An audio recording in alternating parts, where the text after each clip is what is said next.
Okay. So, welcome, folks, to the special meeting of council. So, for folks that are here today, and for anybody who may be watching either live or by recording, I will call the meeting to order. We have quorum. I know we have one person who's just finishing something up in the hallway, and then hopefully our straggler will come. So we have an agenda that is actually quite simple looking, but there's a lot to get through tonight. So I would ask for a motion to approve the agenda as circulated. Moved by Councillor Brent Sampson. Can I have a seconder? Seconded by Councillor Sean Sampson. Any discussion on the agenda? Hearing none, all those in favor signify by saying aye. Aye. Those opposed? Okay, motion is carried. So maybe we'll set the stage a little. So as has been typically the case, funding contributions are usually discussed ahead of the operational items and capital items in the budget.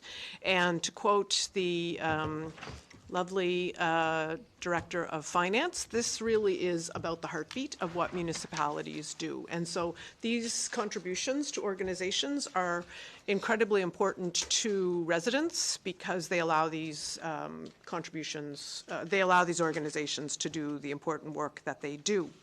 So a reminder to those of us around the table and also to folks that are listening, until we approve the final budget, these are conversations that lead us to an end game, which is approving the budget. But this is an opportunity for us to accomplish two things, I think. One is to have some discussions here about contributions we're committed to, we need more, so we're committed to and we know quite a lot. I think it also gives us an opportunity to figure out if, on our journey to approving a budget, if there's any groups we need to hear more from. And finally, want to kind of see if there are any items that had been housed in the operational budget that maybe are better suited to be here. And kind of moving ahead to a little bit, the director and I spoke about two conversations that we had last year at budget deliberations.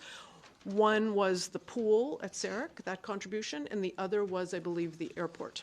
And those contributions exist in a budget item line around intergovernmental cooperation, but they are more similar to these. So looking for an appetite to see if they are a better fit for here.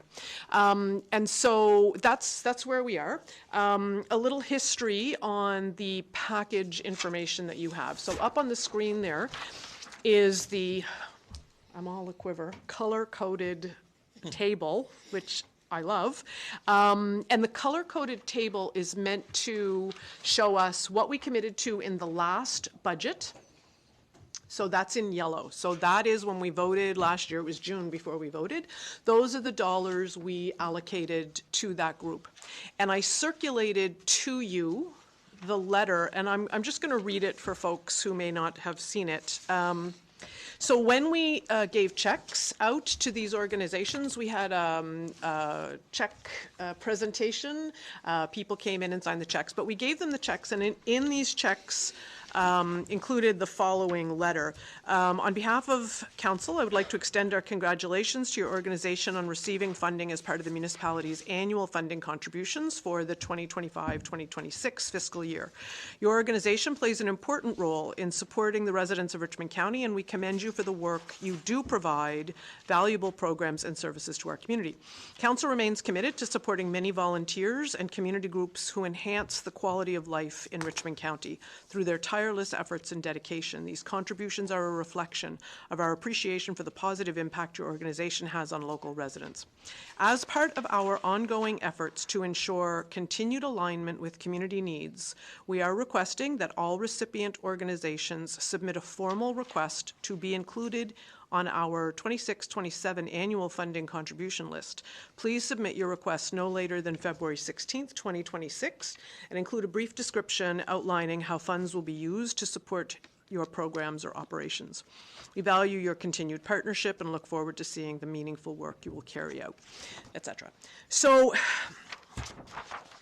what you have in blue, it was actually in the check, physically in the check. Last year? Yes. There's no instruction though on here for them to send. Right, and that is 100% accurate, and what Kathleen and I spoke about is that I personally know of two that I actually am privy to that didn't come in the traditional ways, and I really, only looking back, did I realize, oh shucks, they're actually thinking they've done what I wanted, what we wanted them to do. And so as part of these conversations, It has a number there to call, need assistance, so if people didn't know where to send, they should call. right, and I'll speak to the two that I'll speak to the two that I like think that I kind of goofed in terms of them not being included in this package. So I'll speak to those in a second. But as an example, I thought what we'd do is go around and look at anybody who may say, oh, you know what, I did actually speak to that person, or I have had some conversations. So I'll start with the two that are not on here that I can certainly speak to. The first is Cape Breton South Recruiting for Health. So they reached out to me and said that they are scheduled to make a presentation to council in a week and a half. So they said, my understanding is that's the way we do it because that's the way we've always done it. So I realized at that point that yes, that's what they've thought they always should do. So they did send me an email and said, just so you know, the ask is exactly the same. So whatever dollar amount they have here, I think it is. Just to shorten that, if someone didn't send in a reply to this, was it our thought that they weren't getting any money? It's not my thought. No, it's not my I think thought either. many people So dismiss the letter. whether they sent or not, I mean, we can reach out to the ones. Right. And ask them, that's all. Right. Again. I think what we can do here is say, are there folks that we need to reach out to and find that out? So what I'm saying is that Cape Breton South Recruiting for Health, I don't think we need to. They've written to me and said, our ask for next year is exactly the same. We're coming in March to present to you. So that's an example. Another example is that there was a lovely thank you card that I got from the Adult Day Program. And so it was, now that I think about it, it was actually the adult, St. Peter's, yeah. So it actually spoke about what they're going to use the money for and what they have in the past because their anniversary celebrations are coming up this year. So that would be another that I think sent it to us in an informal way. So as we go through this, we can certainly start to have conversations about who do we need to hear more information from, and are there some that we have, a good amount of information from to move forward. So happy to throw that initial kind of conversation out to folks about good path forward. Those are the two that looking back now. Palliative Care sent us a thank you as well. They sent a thank you, but I don't think they sent, right, yeah. So. Yeah, and they said they want the money for next year as well. They did. They were Oh, there. they did. Okay. Yes, Gary did. So the adult drop-in center, that's right under the food banks, is that the same place in St. Peter's? Is that the place in St. Peter's? It's at the Lions Den. In St. Peter's? Okay, the one you just mentioned is, It's the same. it's the same thing, it is that, okay, yeah. I think the purpose of sending out the letters was to try, because oftentimes you get the budget deliberations and ask if the program is still like ongoing, because at the time after COVID, we had wanted to know if some programs had restarted or if they had stopped. So that was our way of communicating with the various organizations to ensure that they were still running and that they still required the contributions. And also, there is a range here. There is a check in the vault that has not been picked up, that we haven't been able to find somebody to come and get it. Or, Which is huh? Basin River? Oh, they're the ones that have the poor properties? Yeah, and we've tried several people to, I couldn't really find who was So actually. currently the check is still due. yeah. Yeah. So those, I think it's I a, just wanted to ask one more question. sure. When you say they're not on, the adult drop center's on, the Cape Breton South Recruiting, I don't see them on the list. are. Am I missing? They're under Dr. Kingston. CBS RFH. So you see Children's Make-A-Wish? hold it. Sorry? I'm looking at this sheet here. SRFH. Right below it, there's two Dr. Kingston. See the two Dr. Kingstons? The second one is the recruiting for help. Yeah. See the senior safety coordinator? I don't see it. We'll get to it on the list.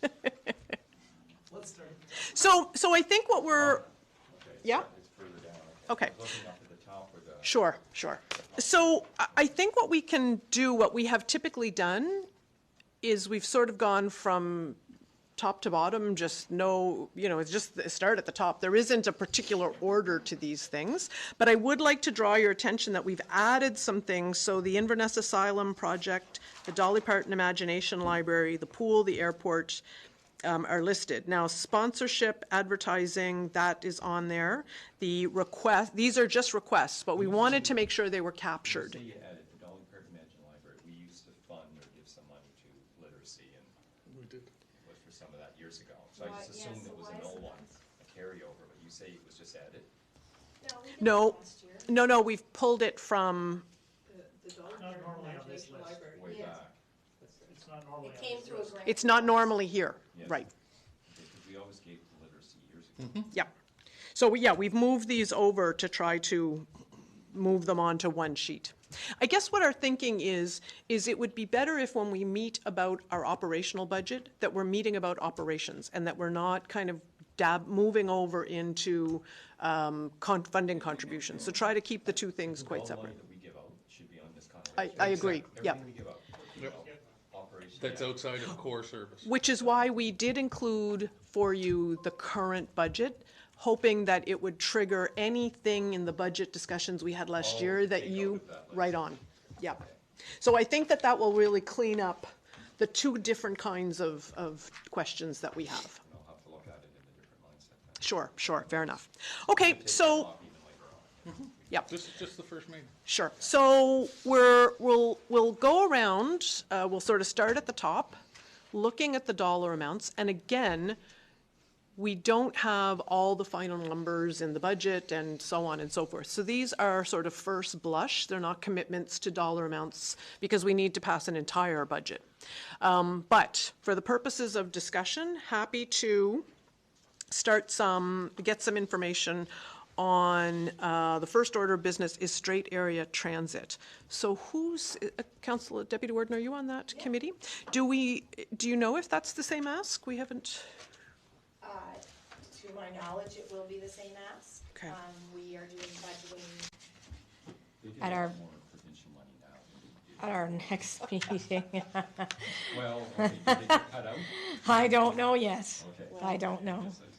Yes, But from a sustainability perspective, we had talked about a potential small increase for all the municipalities this year, but our budgeting conversation is just not going to happen in time for this meeting. It'll happen before our final decision. So I think we could put it at the 100 safely if councillors are okay with that. And then if there's any change in that, I can let people Do know. you have, when you say that you're starting your budget deliberations for the airport, for this SAT, any sense of when that process will end? Yeah, we should. Have it by the end of, what are we at? By the end of March. Sorry, I'm forgetting about my button. Where are we broadcasting? Is that Are what we broadcasting? Yes. Yes. Yeah, we passed that at, sorry, I think Clayton's on to us. I think he knows we're terrible at this, so I think he's been, yeah. Okay, so we have the straight area transit. It's a spectator booth now. Oh, God, love him. So straight area transit, what I'm hearing is that, in fairness, they haven't finished their budget deliberations, and so possible that they will be asking for minor increase. But at this point, what one of the, Councillor Sampson, you're on as well. So we have folks from the board there, or the committee there, are talking about $100,000 as an ongoing contribution. Is there any concerns, queries? Is there anything you'd like for the committee members to bring to us? No? Okay. Moving on to St. Martha's Regional Hospital. We have given in the past $7,500. We haven't heard from them. They did come for the check presentation. But any concerns about ongoing? I know we wrote a letter in support of even a second access road to there because we've recognized. Go ahead. Yeah, nuisance for the lights. It's the foundation that we give to. It's there has the hospital. It is the foundation. Yeah, so we should list it as the foundation.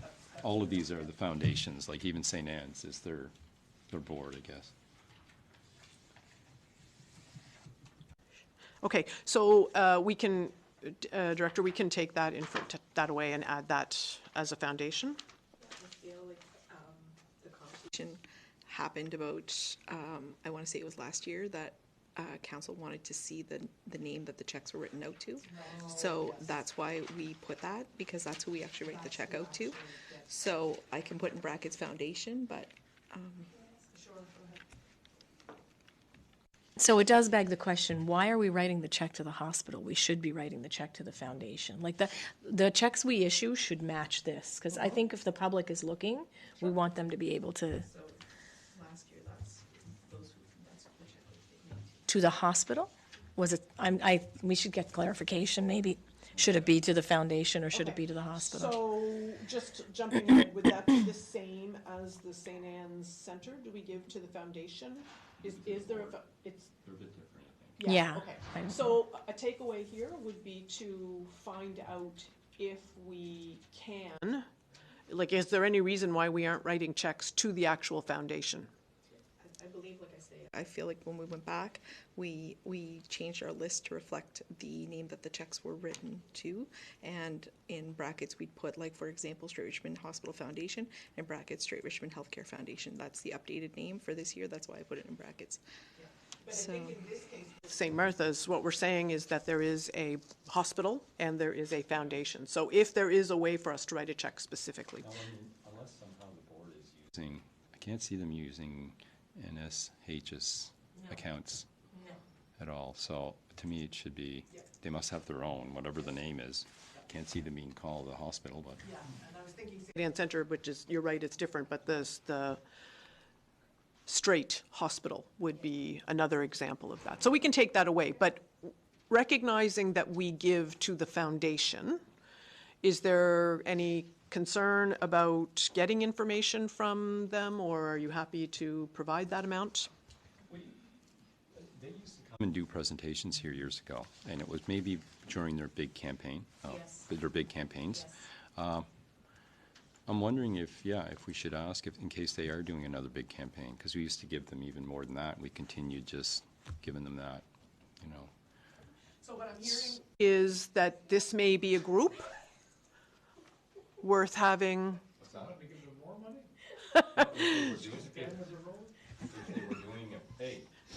Those on the top there, I'm all about giving the money. That's. So am I right that what I'm hearing is that we're comfortable with the current amount, and we would like to open up conversation with them about potentially coming, especially if they have any big projects they're funding for? Okay? So not necessarily coming, but coming in. I think they'll come. I think they'll ask. Yeah, that's right. Yep. We may as well give them more now, if that's gonna be the case. Okay, so we have a dollar amount there. We did get a good amount of information from the St. Anne Community and Nursing Home regarding their contribution request. So that was included in your package. Their ask is the same as last year. Don't know if anybody has any. I would say this year, they certainly have a lot that will be happening in the 26-27 fiscal year. I can imagine that there will be a lot of, things that need to happen in order to make that home again, so I'm very comfortable with that amount for sure. Funding model will change. So hang on, go ahead, Deputy Warden. So Warden, because there's, I guess just going back to the blanks on the list, it's making it difficult to really tally it up at the bottom, what we're, as we're adding amounts in. But I just want to know, like, for the record and for folks watching, if you don't see a number on this list, it is not too late to submit information. We've agreed on that, and they should submit it to the clerk or to the CAO or to? Yeah, and I think what we can decide at the end of this is, we can say it now, but I think at the end of this, we should sort of make a decision about how do we want to communicate with the folks who have not written to us, right? Like, CBU's medical school came. They came, they did the presentation. It's just the second half of a presentation. They asked for money in 2 parts. The asylum project, they've already been here, right? So we can maybe make a list of the people we want to reach out to specifically and say, look, you know, you must have just missed this and we would like to get a little bit of information. So we can certainly take a look at that. Okay, so back to the St. Anne's Centre. Did I hear sort of consensus that that dollar amount is reasonable? Yep, okay.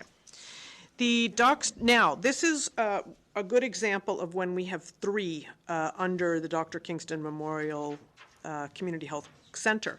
So we have one at the top, which is $7,500. This is operation fund. Yep, so, okay, that's great. Okay, so that's operational. And then when we look down further, there is the Senior Safety Coordinator and the Cape Breton South Recruiting for Health.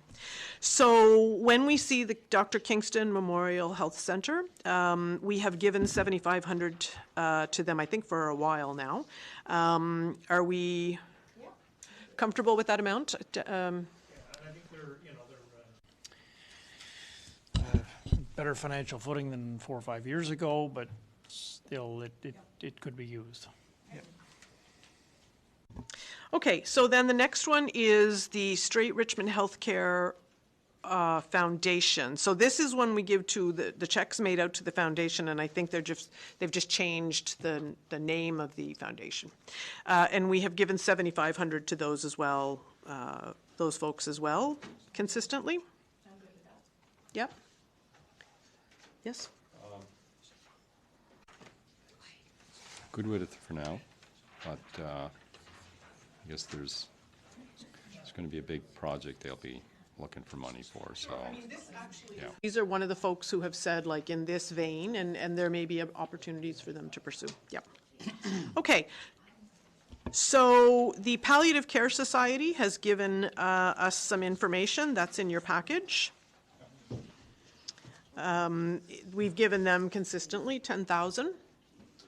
And with that, I'm wondering if we could get them to come and let us know some of what they spend it on. They do come to the Hospital Foundation, and they do a lot of good things, but I'm wondering, even if they didn't come, if they just maybe sent us something of somewhere they spend the money, because they do get donations, I think, from... They did talk about this, though. Like upgrading 2 private rooms, designated palliative care rooms, upgrading the People's Place for the use of family, patients, and volunteers, and providing specialized equipment not otherwise covered. So they've given quite a bit of... projects, I'd just like to know the amounts that they run through. And I mean, it doesn't have to be a presentation. We could ask them for that. And I could even call Derek myself and ask, so it's not, don't worry about it. Just for clarification, are you asking because you're unclear, you're not clear about giving this amount, or? The foundations, I mean, they do a lot as well. They're doing a lot in the hospital, for sure. So we're giving them a lot more than the foundations, and they both do equal work. That's just my thought with it. I'd give them all the same. I go to 10,000 for all of them, but it's fine. I'll speak to Derek anyway. And, yeah. That was a lot for, we want to give them this plus others more. Okay, so am I, you're not concerned about or are you concerned about this 10,000? No, not at all. Okay, great. And so if you want to speak to Shelley or us about what you get from them, if there's an opportunity for us to learn about an organization doing good work, I think that's... Oh, they do, for sure. Sure, yep. Okay. So the Cape Breton Regional Hospital, again, there's a couple in this category. This one is the Cancer Center. And yep. So we did not get information from them, but we certainly have seen consistently, we've given them 20,000, and I think we've all driven by what's happening there at that facility. So Deputy Warden, throw it over to you. Yeah, thank you, Warden. So we had previously been giving the Cancer Center the $7,500 up until the 2023 March budget was the first time we increased that to 20. And I believe it was the first year of a 5-year commitment to $100,000, and that's why the 20. So I think we're in the 5th year of our 5-year commitment to reach the 100,000. Oh, yes, okay. If we do it this year. Is the budget of April 23? Yeah, March, the budget ending March 31st, 2023. So we should leave it this year. But I would like to maybe if we could double check on what that motion was. I'm pretty sure that's what it was though, and then after this it would revert back potentially to the 7th. Sure. So what I'm hearing is that 4 years ago, council made a commitment for $100,000 in 5 installments of $20,000 each. And so we will get confirmation on that, but it's looking like this is the 5th of those 5 contributions. And so it will beg the question what we think about for next year. Yep. Sounds good. Okay, so those are sort of that category, which tends to be our hospital contributions. So the food banks have been $12,000 for the last 2 years, and that allows for $2,000 per food bank. There is, I shouldn't say that, $2,000 for most food banks, $4,000 for Isle Madame, because 2 districts live in one food bank, and so 40% of the population-ish is in that food bank. So the 2 districts' money, but then there are 2 allocated to District 5 because of use, and historically they've had more use up there. So is that a satisfactory amount? Are we comfortable with the way that rolls out and that dollar amount? Yeah, I think we had it. 10.5 there for a while, 17.50, and we put it up to 2,000 each, so I think that's, yeah, that's right, yep. I will say that I think you folks spoke to your District 5 food banks about applying for that money through the provincial government. I spoke to Loosedale. Yeah, I spoke to Loosedale because I had been dealing with them on something else, and I spoke to Arishat and confirmed, and actually West Bay Road, because they do food hampers to folks in Dundee. So we added them on the list. So hopefully they'll hear in the near future. Creeps.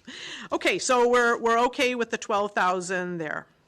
The adult drop-in center, as I said, we got a lovely thank you card, which I think was this kind of contribution. So the adult drop-in center, I was speaking to Councillor Brent Sampson before. This is a group that when they don't use the money, or if they don't think they need to, they'll actually call and say, look, that is really something for an organization. And I will say that they are celebrating a pretty big milestone this summer, so they have, or this year, so they've asked for some attendance, but we'll get more information about that. So I assume, go ahead. Might have. Just a question about them. Do they have, are they open 1 day a week, or? Yeah. And then a lot of residents from the homes go there during those days. Yeah. Okay. Yeah, and I mean, like folks that aren't in the homes, like it's Frankie Goes, it's a people from all over, and it's a really nice center in that the group of people that go there is incredibly diverse, and it is incredibly populated in terms of volunteers. So there are people who work their week around going to that. So yeah, and they do a lot of food and tea and coffee. So they make very good use of that money. Okay, so the straight area ground search and rescue. So the $4,000 request. Yes. Response today from them, so I just updated the booklet, and their ask this year was for 5,000 instead of 4. So that's an example of a group that is looking for an increase in their contribution. Is there anybody who has any concerns about that? Go ahead. I'm not 100%. They may have asked for 5 in the past, then we moved it to 4 from 3, I think. I'd be okay with going to 5 on that. And we've been a few years at 4, but I think it's a solid organization, and they really don't probably get the funding they need from other levels of government. So I'd be happy with going to 5 on that. I agree. I think this is a group that gives so much in terms of training and whatnot, that this is a group well worth supporting. Do you have any concerns? Go ahead, Councillor. No, no concerns, but did they just build some new building in the last couple of years? No, I don't think they built it. I think they converted it. It was an old building. I've been there. A number of years ago, the old bingo hall, the Laurie Brothers bingo hall or whatever. They took over that building, but that's probably 10 years ago or more now. It's quite a long time. They were the ones that renamed it for Terry, though. Yes. Yes, yeah. Yeah, they had a naming. They had a name. Yeah, Terrence Terrio? yeah. Yeah. Down to senior take care, seniors coalition. Oh. Yeah, sure. So just so before we move along there, that was just a question, Councillor Marchand. Are you comfortable with the 5,000? At least at this level of conversation? The point I wanted to make was, do we know what others are giving them? Because they should be asking for all the municipalities and towns in the area for money. I'm sure they are. Yeah, I doubt. So It's an interesting question, but I can't imagine that they would be sitting at their meetings saying, let's ask everybody for 4, but Richmond for 5. I'm thinking they're... I didn't ask what they asked. Do we know what others are giving? Just have an idea. Because I think we've always been given on the high end, and I don't have an issue with that. So, sure, I guess I'm also a little bit concerned about there are different times when people approve their budgets. So would it be okay if we at least went and asked what they got last year? Because it'll take forever. Like, who knows when they'll know what they're getting from everybody. Okay, so what we'll do is, a takeaway is, we'll put down, at least at this point in our discussions, 5,000, but we will ask what other groups, municipality or funding units gave last year. So we go through this list from top to bottom, but there's not a magical order here. And so we do have somebody in the audience who is, would rather get on with her life and not, because this is about as interesting as watching paint dry. I get that. So if there's no problem, maybe we'll just go down to Senior Take Action Coalition so that we can just move this along for folks watching. Everybody else can fast forward us, so but in person. So if you take a look at the list here, if you go down to the one that starts with the Straight Richmond Hospital CT scanner, if you go down that list, just kind of close to the bottom, Senior Take Action Coalition. So in your package is a letter and, what did they call it? It's called not Food Hub report. Impact report, yep, from April of 2025 to March of 2026. So that's in your package with their letter. I separated them so I could keep them straight. That one is the one for the request. I'm sorry? Well, in my list, the one next is the one with the request. The one after that, impact. What? So, hang on. So here we go. Okay, so number 13. I had to number them because there were a lot. Okay, so we got a letter, Councillor Marchand, we got a letter dated February 19th, Senior Take Action Funding. Yes, yep, so it's about 4 pages in length. And then we also attached to that, they had quite a lengthy impact report. Okay, so I'm just so we're all on the same page. Yep. So so this one is the first time that we gave money was last year. Much discussion about, and we have given other money. The year before, you guys gave 6,400. To a grant. To a grant program, yeah. This is, Oh, it's a grant program. yes, they've gotten money at different times for projects, but this is really something that was meant to be some sort of stable funding. So that's why in the, so certainly not to suggest we've never given money, but through this contributions process, last year was the first time. And so the decision last year was 20,000. And then the ask this year is $27,850. And they've listed the amounts that got them to the $27,550. So what you see is program coordination and different dollar amounts, and then bookkeeping, office supplies, director insurance, which is $1,000. Holy cow! Joint stock, Zoom fees, etc. is $450. Travel costs for the coordinator, $2,000. Advertising, promotions, printing, meeting expenses, and newsletter production. So that is the total that brings us to $850. So. Happy to have some conversation about what you think. Go ahead, Councillor Marchand. Just push the button. I have concerns with this one. This is a volunteer group. They do good work. They've been doing volunteer work all along. They even stated in their, as experience suggests in literature documents, volunteer-based not-for-profits. They're looking for this to pay a coordinator. There's a lot of other groups we have here that we're kind of giving them some operational money, and they're doing things with that money as well.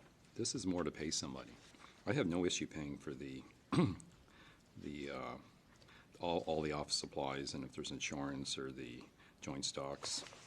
But we see travel for coordinator, the hours, there's GST, so it's obviously a consultant or something that they have. But meeting expenses, food and stuff like that, because they do, I think they're involved with the We Care Days and the Wednesdays in Loosedale.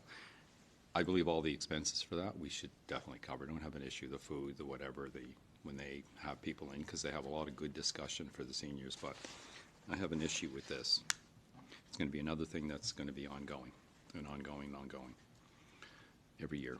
And we start adding and adding and adding to who we're hiring out there, because the volunteers of that organization, if they start getting upset that somebody's getting paid to do the work that was done by volunteers, and a lot of volunteers before, is that going to create an issue later on?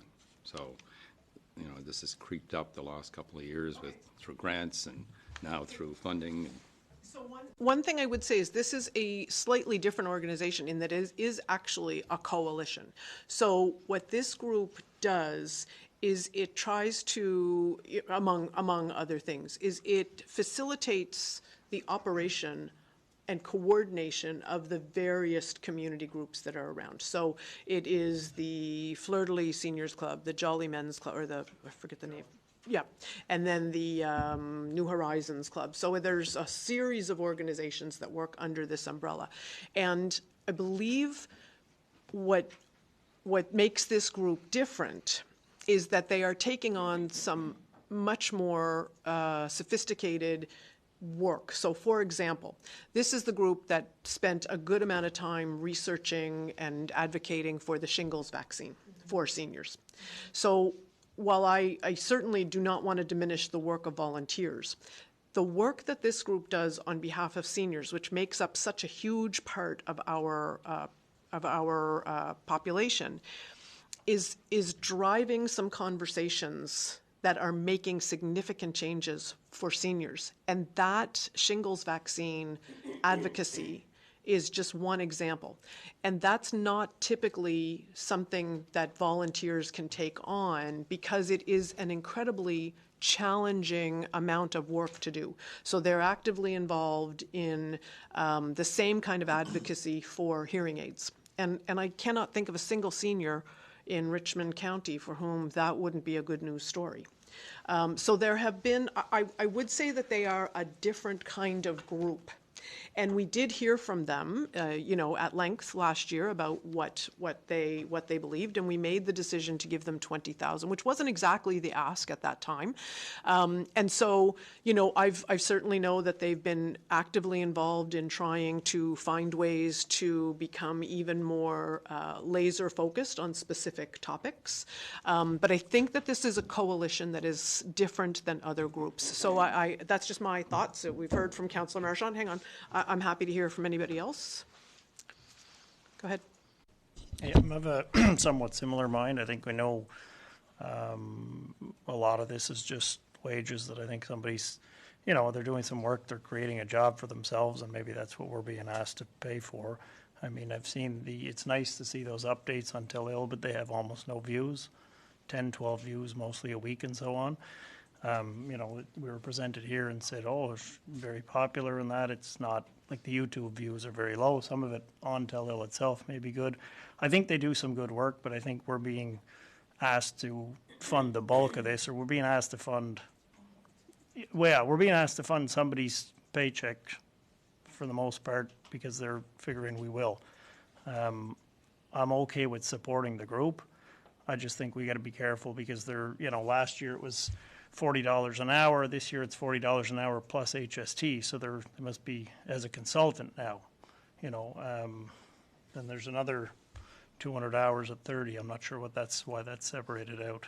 But I suspect they may even be asking us for more than they need simply because they expect it may be like last year where we may not get the full amount. But I think we're probably trying to be taking a little bit on this. I think it's it does some great work, but it's probably a bit of a make-work project for somebody at the end of the day.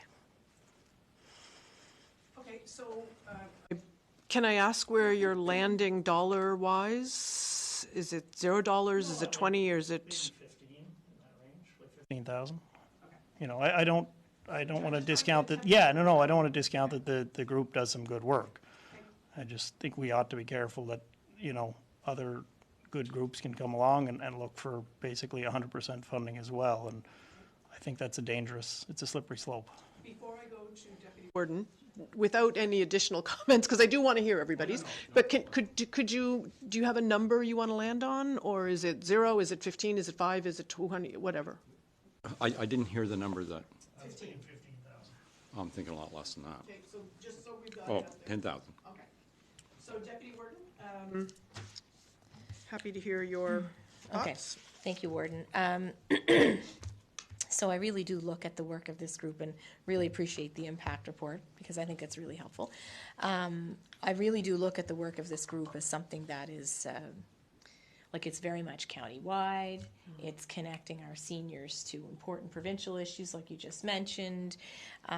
It's elevating the voice of the seniors in Richmond County, I think, in a way that wouldn't happen if they were, relying on their individual volunteer organizations. To me, Seniors Take Action is like the glue that brings them all together. That's what they are. They're very much the glue. So I absolutely want to support them. And I look at the way we support operational things like the Senior Safety Coordinator and the CBSRH group.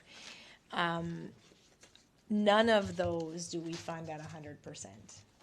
And that is my only qualm about this because we have this much of a bucket and we need to know that when we're supporting an organization that they're able to leverage it with.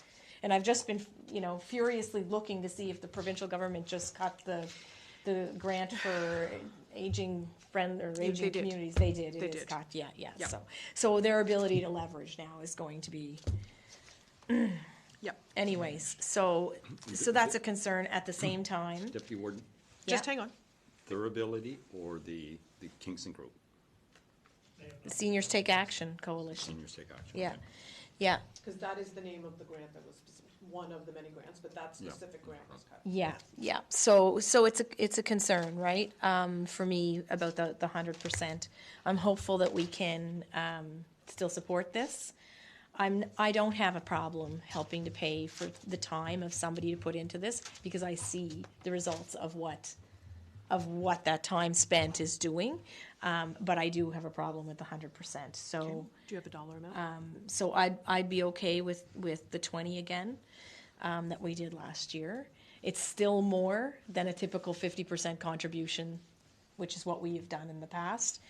But I'm also recognizing we're in a different provincial reality right now. so. Right, and just before I go to Councillor Sampson, because I asked all of you for a dollar amount, I guess I would be very comfortable with the 20,000. And for me, I see this group as the coalition of many groups. And Right. so what I see is if there are 10 groups, and there are close to 10. So when you add up all the groups from all the places, instead of $2,000 for each of this group, this is really the 10 times 2,000 that allows those groups to do the work in their respective communities. So when I see the Arishat New Horizons Seniors group, and I see the work that is facilitated through through STAC, I see that as important organizations that we are funding through this group, and that they become more than the sum of their parts. So that's my dollar amount. I apologize. Go ahead. No need to apologize, Warden. Correct me if I'm wrong, but the ask last year, was it 30,000? It may have been, yeah. I remember it was more than 20. I can't remember. Yeah, so I think it was over 30 or close to 30, so it's less of an ask this time around than what it was last time, right? So for me, yeah, if the ask was 30 and we gave 20, I'd be comfortable with 20 plus the HST that they indicated, yeah, right? so You know what I mean? So my number would be like 22.8. No, the 27 included HST. What I'm saying is they're putting HST on top of the wages, Yeah, where they didn't last year. and I do, I would go somewhere in the 22.5 range. Deputy Give them a Warden? little bit of a bump. Sorry. Yeah, Deputy no, Warden, sorry. yeah. Could I make one more comment? I think I would feel better if we went back and asked for clarification as well, because this is not a final decision tonight. Could we get some clarification on, have you applied to other places? What's your total budget looking like? Maybe it's not 100%, you know what I mean? Correct. Maybe what they're telling us is Right. This is their portion of our ask. contribution, Right. given the other applications they're filling I out. would It's a just like different to know, situation, for sure. because $20,000 contribution to leverage $100,000 or whatever it is into this county to support that work, that'd be a huge deal for me, But I think if we could get clarification, Okay, that'd be great. so can we table this discussion? Go ahead. I just want to say something. Yep. All the things that you were saying about what they're doing, all these things happened before last year, and before the year before that. Debbie Sampson in Lucedale has been actively involved. And vaccines, she's been getting that done. All the ones through COVID, she's been lining that up at the hall without us giving them any money. So those things have all been happening. What I'm saying, The Councillor, respiratory- just so I can clarify that, up until recently, Yeah. seniors paid for the shingles vaccine. Oh, no, that- And as a that one result, vaccine- as a result of the advocacy of the groups like this, what you're talking about is, yes, people are still getting vaccines and they're still happening at the hall, but they're not paying anymore where they were paying before. Well, they weren't paying for all of them except maybe the shingles. They weren't paying for them at the hall. That was getting done with Debbie. That's 100%. Sure, yeah, no, But there's a vaccine week this week. Yeah. But what I'm saying is there has been some programs that they have advocated for. Yeah. that. And the next thing, I don't know about the New Horizons, but I know the Fleur-de-Lis seniors, they do a lot of work on their own as well. They fundraise any of their projects any of their events that they have, people are paying for those events. They're trying to make them cost neutral. People pay an annual fee to be in, it's very small. But I don't see this group has, Fleur-de-Lis seniors is only existing because of this group. That's not the No, case. no one's saying no, that. No one's saying For mine. New Horizons maybe, or, 100% agree with you. Yeah. but most definitely Robert Gayesh is incredible with that group. And they have a lot of events in our community, and there's hundreds of people that go. So that's not to do with STAC, and it's no disrespect to STAC, but when you made the comment that some of these seniors groups are, under the coalition of them, I don't see that. No, You know. but they are involved Oh, in they're Senior all Take Action involved. Coalition. And to your point, I certainly would never suggest that if STAC folded, that all of these other organizations would fold. Absolutely not. And you're right, they do wonderful work. But the Fleur-de-Lis is an important example because the president, like the Robert Goyesh that you just mentioned, is co-chair of the Senior Take Action Coalition, right? Absolutely. But he certainly, like I just did a session with them, and he certainly he, as the person from Fleur-de-Lis, representing Fleur-de-Lis and being a representative on this board, would tell you if he was sitting here about the important work that STAC does. So I think that the two things can be true at the same time. So what I'm hearing is that we are agreeable, everybody is agreeable to some money for the Senior Take Action Coalition, right? Yes. So Yeah. we're Yeah. that's one thing I think we can walk away Yeah. confidently. We've heard numbers that range from 10 to 22.5, but we are mindful of whether or not there's some information that they could not have anticipated that is of interest to us. So we're going to take that away. Go ahead, Councillor Sampson. Yeah, I was going to say, I think just asking for what other things they've applied for, I think, you know, or because this does appear to be a full budget. So I really wouldn't want to see something come back that all of a sudden some of these numbers are changed, you know, like, but yeah. And maybe one more, sorry. I feel like I'm belaboring this one a little bit, I apologize, but I did note on the last page of their impact report, I did find that it notes that they've applied for several grants. It doesn't say how much, and it doesn't say what, you know, it has some of the deliverables, but not in the context of the budget that was presented. Yeah. So maybe we could find out a little bit more about it. Sure. Yeah, thank you. And what I will, go ahead. So, not to put you on the spot, Warden, but we haven't gotten a number from you? Yes, we did. Yeah. You said 20? Just before you, Okay. yeah. Okay.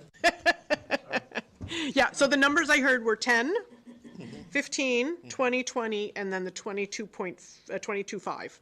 And so what I'm hearing is that there are a couple of folks for whom that decision-making is under the assumption that either this is their entire budget for the year or we just don't have enough information about that. Yeah, there may be more if they were taking on specific projects, which might be outside of this, but it appears to be this is their normal operational budget. So the good news is, to the person, is you don't have to summarize this for folks. It is recorded. So you can go under council, it says recorded meetings. It will be there as soon as this meeting is over. So we will, I'll follow up with the chair, with Dr. Bernard. I will follow up. But this information is something that I'll go over with, but that they all have the benefit of watching. Before you go, yeah? Yeah, I have one more comment. I believe this organization is responsible for a lot of the other money that we give to the Kingston. And Dr. Bernard has been involved. Like a lot of these other programs came with Dr. Bernard, unless she was on another group, because she's involved in so many things as well.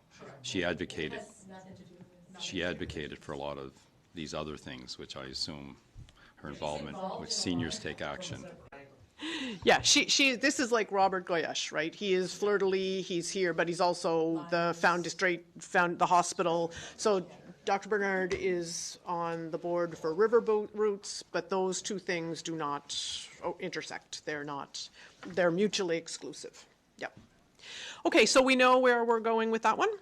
Okay. All right, so we'll go back up to where we were, which is food banks are done, drop-in centers done. DCB. Sorry? Yes, right, straight area ground search and rescue is done from this category. So we're now at Destination Cape Breton. Now, this is the festival and events. And just for clarification, this is different than the marketing levy. Yes. So there's a market, yeah, just for folks who are maybe wondering about DCB. So there is a marketing levy, and that goes directly to DCB. This is for a different purpose, essentially. This is specifically for festivals and events. So we have given 7205. I'm not sure how they get the 05. Yeah. It's a percentage of a larger number. Right, I guess, yep. That's exactly what they need to leverage the Right. larger amount. And you know, certainly we've seen museums closing and the Visitor Information Center closing, and so this is an interesting one for sure. Well, I was just on a meeting with the Deputy Minister of Municipal Affairs, and I'd say it's at one point they were talking about libraries not getting any more funding, and they said, like, how lucky are they, right? That was kind of the way it was presented. So I think that there are more cuts than we expected when we were here Tuesday night, and so it has been a difficult 4 days for folks, yeah. So what we know is that at this point, the budget, as it stands today, hits tourism significantly. So this dollar amount for festivals is something that, Because that's federal money that they're matching up with, right? Not provincial, the 20,000, but it's a federal contribution with our 7,200. The remaining is federal, is it not? That is a good question. Do you know? Is it federal or provincial? I have the email here, I don't know if Number 4. I'm just looking at the letter. It doesn't say anything in the letter, but I always thought Yeah. it doesn't say where it's from. Okay. So does it make a difference to the number we would settle on, whether it's federal? No, I don't have an issue giving that. Yeah, Yeah, nice. Yeah. So we're okay with 7205? I guess my comment was more, let's hope that it's another Yeah. provincial, maybe another cut in the budget again. Right. And I think, Okay, so the, even if we have one and they do send it as a list, okay. right? Thank They you. send the list. So next one is Celtic Colors. So this is traditionally has been a $2,500 contribution, and their ask this year is for $5,000. I think it has traditionally been hasn't it? Ask of 5,000? I think they generally ask for the 5, and we've been comfortable with the 2,500. Are we agreeable with 2,500? Yeah. Okay. Yes, I am. No, they do quite a bit. And you're involved with that, right? You, Just the St. Peter's concert. okay, Same. Just to confirm, it's 2,500. Yeah. yeah. Okay. Okay. Janine wanted to say thank you for. Oh, yes, thank you. Yeah, good. Happy to. Okay, so the Vibe Group, which is really the Superport Days. The Superport Days happened a little earlier this year. It's the middle of June. And Is so, that Dundee? sorry? Dundee again? 18th, 19th, yep. They moved it a week ahead to get out of graduation season. Yeah. So they're looking for essentially a contribution, which kind of overlaps between sponsorship, I know, but it is a contribution to an event that is happening in Richmond County. Shouldn't that fall into your 7,500? I think Or- when we made the $7,500 decision, it was knowing that there are a couple that already sit in here. So I guess what I'm saying. It's a regular. It's a regular one, Yeah. yeah, and this is it's, We're a host. yeah, You know what I mean? It's- Yeah. yeah. So, Yeah. But you want to leave it in here and still leave potentially a 7,500 Yeah. for sponsorship. yeah, I mean, I think the alternative is we make that 9,000 and take it out of here, but I think this one is a specific June event. I think we need to know it sooner rather Could than we- later, and it's a Could we specific. subtitle some of these, like the hospital, and subtitle that sponsorship? Yeah, the Vibe Creative Group is the group that that actually makes this Yeah. happen, so it is could do for some of Superport these, Days, and I think some- sponsorship is, Yeah, subtitles like schools or whatever, and it might break it down for us. sure, so you want us to put sponsorship there? Sponsoring? I don't- I think he means categories. Oh, I see, Just yeah. categories on it. Yeah, yeah, Oh, yeah. we can look at that for next year, for sure. Yeah. Yeah, I think those are the categories, aren't they? Yeah, I think, okay. So we're okay with the 1,500 then? Because Yeah. I'm wondering how they're broken up. And- There's a space between them. Okay, Councillor Marchand, you're okay with the 1,500? Miscellaneous. Yes, I am. Okay, and then the same of the Strait Area Chamber of Commerce. So that is our contribution to the 2 days? It's the two events. The 2 events, I mean, yes, yeah. right. Yeah, So that's there's the Two spring and the events fall. with 8 people, is it? Is that what it is? It depends on what you pick. They've got a whole package. We usually do the business update, I think, Troy, and Sometimes the golf. You can, for $2,500, you could buy different things. yeah. So Do you have depending to on, decide that at the beginning, or you pick throughout Yeah, the you year? We want to go to basically this, decide. and we want to Leave that to the throughout CAO. the year. Yes, And I send emails out to you guys to see who's going where. yeah, that's right. right. That's right. Okay, so I'm hearing 2,500 is okay there? There's one coming up with 2 keynote speakers, right? Yeah. Yeah, There's the state Yeah. of the straight one. Yeah, that one Yeah, looks good. look Okay. good, that I have a question about the next two, maybe the Director of Community Economic Development. The Lenoir Forge Museum and the Nicholas Dennis Museum, is this an agreement with us, or is this an agreement with the Historical Society and the community? with them. We've just always been giving them money. Well, All the Is museums. it something? No, there's an agreement. The Lenore Forge one was something to do with when the property changed hands, was it not? Because It's we've been technically asked on. in the, Yeah, yeah, I you're think on. we've been asked in the past about contributing more than that because they felt they were owed this, but other museums or whatever, were getting it sort of on a voluntary basis from council. However, there is I believe there's an agreement in place, is that not? Yeah. Okay. So what I've seen here is I don't see a letter from them, but it looks like we've gotten $2,500 every year. Is But it something I think we actually are more or less tied into that. Yeah, Yes, Yeah. yeah, yeah. So then, Obligated? yes. On that specific one, yeah. and is it the It same for was- the Nicholas Denny? Was it Okay. not that at one time, maybe the municipality, did they operate it at one time? I don't ever remember hearing that. Or owned something, or We there were was- given an explanation, Yeah. and as far as I understood, we are required Can to you, provide them. Can you sometime. find those agreements? Yes. I don't Yeah, ever I think remember that would be hearing great. about Yep, so can we put that down as a go forward? I think we agreed on something more, and then it was brought to our attention. Yes, it's It might, 2,500. yeah, it may have been around COVID when some stuff wasn't opening, Right. that we were dropping yes. some of them, and they Yeah. came back to us and explained, no, by the way, you can't. Gotcha. Yeah. Yeah, that makes sense. No, I think, it looks like we're comfortable with the 2,500, but that we are, Oh, excuse me? sure, we just- did, it's probably 4 years ago. Okay.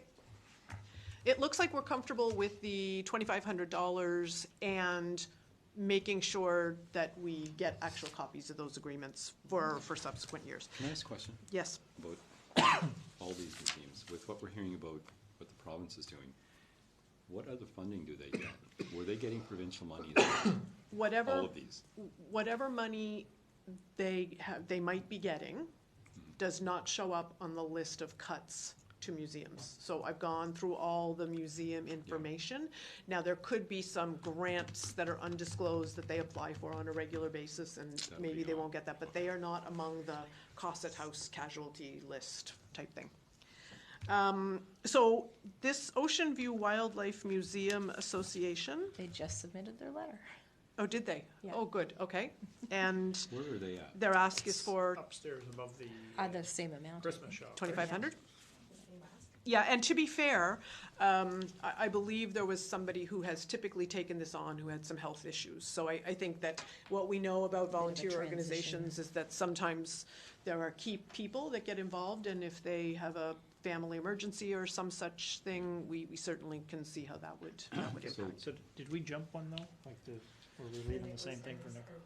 I thought you said the two of them were 25, there was agreement. Yep, so- It says agreement, I just don't recall anything with that, but I'm okay with the I 25. feel like I heard that there was one, but I don't think I saw that one, but That- I've seen Yeah, the, we didn't have the same interaction with that as we did with the one but I here, think because of the interaction of the one here, we Okay. eventually found out there was an agreement on that one too. Nicholas Day. Oh, But I okay. can't remember And that. I'm okay with that clearly. number anyway. Sure, okay. Yeah. So what I'm hearing on the two museum pieces is we're okay with 2,500, which we have been giving traditionally, and it would be interesting to make sure we got eyes on those To me, agreements. all of them, what we've been giving them, they haven't asked, give them the same. If they're going to be open. Except Sure. Except The Basin basin. River. Except one for of one, them- yeah. Yeah, with the So, Basin River one. okay, good. So Ocean View, we're saying 2,500, and McCaskill House Museum, I don't believe we got anything there, but certainly, Same deal there. yeah, I will say, they were, used to seeing federal students and didn't get one this year and still managed to keep it open on the backs of volunteers, so good on them. So I'm seeing 2,500 for them in the vein of same thing they've been getting. So then the question is the Basin River Inhabitants Historical Society. We haven't been able to find them. The check is stale now and has not been cashed. So I think we would need to have some information from them about Most how definitely. they're, and, at some point, Councillor Marchand, I don't know, I assume you've made an effort to reach them. I know, Yeah, yeah, and people we, don't know That, yeah, we've had the same thing here. I think if they end up wanting something, they'll find us. Yeah, Yeah. exactly. So I think tentatively we put 0 there, Yeah. and, you know, open if folks have any information about that. We're happy to hear from those folks, but they haven't picked up the check. So I think we'll put that at 0 for now, and open to hearing from them if we've missed something there. And the Highland Village Museum, So that was, sorry to interrupt, that was one of these things where we were doing so much over so many years, and I Yes. don't remember what the total number is, if it's, We should check is on it- that. like, It was a it multi-year could be 10, and I'm not, I really don't know that it is, I just mean, that was might a have been the way it was multi-year one. divided, Yeah. because it was done at 25, but it was some expansion they had done there and so on. A couple of people came and presented here, and we committed so much a year over so many years Yeah. to hit a certain mark Sure. for them. So we may want to look into that, because that's not something we would likely, much as I love going there, it's not something we likely continue beyond that commitment. Yeah. Or it's Commitment, not yeah. something in So Richmond County. I'd be surprised, you know, four plugs of 2,500 sounds like an even number at 10,000. So I think we can work under the assumption that the agreement was 10,000. So I think. I think we're good this year. Yeah, no, I think what we can do is put it in as the 10,000, or as the, sorry, 2,500, which would be a total contribution of 10, and then maybe we'll ask for the commitment that was made to them. Yeah, We'll have the record of it. Yeah. perfect. Okay, so then we have the 3 scholarships, 1,500, 750, and 750. Are we okay with those dollar amounts? I mean, for me, Warden, just like the food banks, when we raised the food banks a couple of years ago, again, I think we all know what tuition rates are doing and where tuition's going. So for me, I'd like to see us bump that up a little bit and help some students out. Are you thinking bumping up, so is the $1,500, I assume, is It's for for 2 two. students? For 2 of them, right. So are you looking at those 2 students receiving more dollars, or a 3rd student, or a 2nd student at the other 2 schools? What Right, would so, that look like? so the 1,500 is for 2, Two and the 750 is 750s. for 1 each, Yes. correct? Yeah, so I would like to see us bump that up 250 across the board, right? So, So 2,000 on the top. Right. right, so 250 per scholarship, in my opinion, right? Oh, That's what bump, I'd yeah, like to see, right. increase, yeah. Right, so the So 1,500 would go be 2,000. 1,000, and 1,000. Right. So instead of $750 scholarships, they would be $1,000 And 1,000, scholarships. yeah. Okay, No, I would add 750, so more students could get. That's what I would add, if you're gonna do anything rather Or than, you could do 2,000 and go 4 students get 500. yeah. I'd rather see more get, that's all. So I guess my question before we start adding scholarships is, like, are there many of these to give away? I'm looking at you, Warden. You know, like, is there, I have this memory of going to these, going to the award ceremonies, and many students, and many times a student getting multiples and multiples and multiples, which I know is very helpful because my kids were benefited from that. I'm just wondering, I hate to put you on the spot, No, no, but I'm happy do you to. think there's a need for additional scholarships, or? I guess you can never go wrong with additional, but I'd just like to hear your opinion. Right. think where you're going is additional funding or additional Right. and I'm going to be honest, as somebody who stood on the stage and actually gave out Right. money, this isn't where I would put municipal dollars. Yeah. And I say that because there are organizations that do work for multiple residents of Richmond County, and this is a singular, one family, one contribution. And so if there was an infinite number of dollars, sure, happy to see increases. The way scholarships are dished out, it doesn't really matter how you spend your money, because scholarships are traditionally dished out in terms of creating a kind of a V. So the students whose marks are the highest and who have the highest expenses will get the biggest scholarships.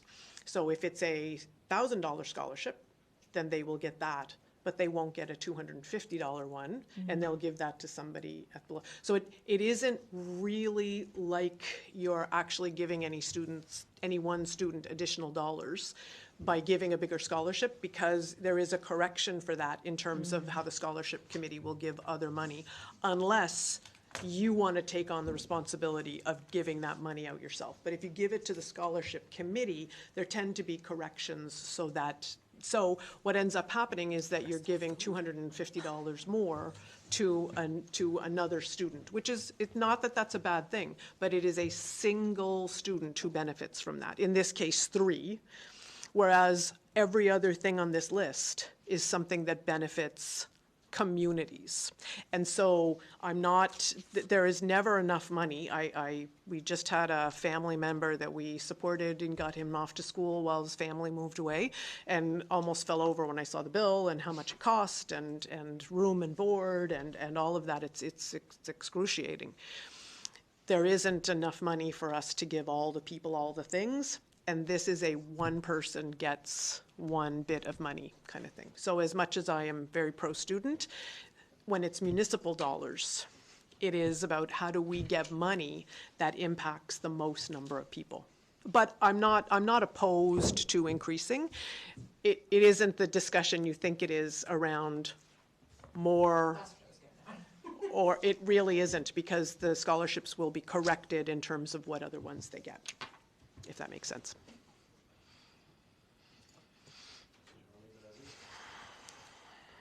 I'm not arguing that university is incredibly expensive and that it is important for folks to create opportunities. But for municipalities, we can give money that benefits larger number of people. That's the reality of this is. You're suggesting giving out multiple scholarships. I'm suggesting we not change it. I think this is a very generous amount for the municipality to give out. I think the $750 is what we've given before. So, but I'm not. This is not a hill I would die on. If you want to, if the group wants to move this forward, I'm happy to. Go ahead. Sorry, caught me snacking. But, I'm comfortable leaving it as is, because I think it's important for us as a municipality to show that we have a presence in all of the schools in our area where there are students graduating. So I like the fact that we're there. I'm kind of with you on, I feel like I heard you speak about this before, you know what I mean? So that's why I was kind of asking you to speak to it again. So I'm comfortable staying as is, because I think it does, show students that we do support them, schools that we do support them, but at the same time, there are other places for us to invest as well, so. Okay, so I'm hearing this side of the room is keep it as is, and this side of the room is increase it. Are we given that it looks like it's a 3-2 kind of thing without a vote, Councillor Marchand? Do you want to debate this more, or what? No, if it stays, it's fun. Can you live with that? It's still fun. Okay, okay, all right.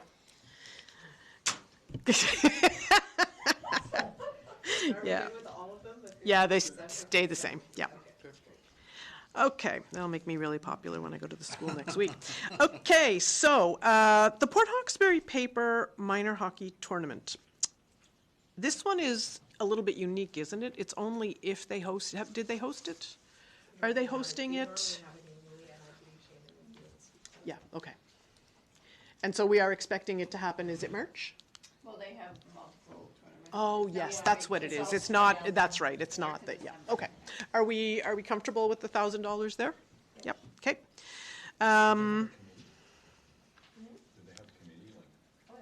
Okay, so the ask from the Rock Center and the daycares, the early childhood education centers, are the same.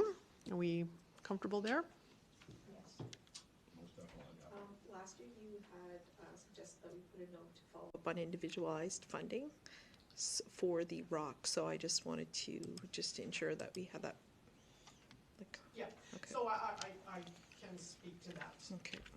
Ask again next year, because they're nowhere where they need to be in terms of getting that from the province. So just push that forward. And just for the benefit of council, there is a shift as a result of the human rights remedy, there is a shift in the way adults with disabilities will receive support.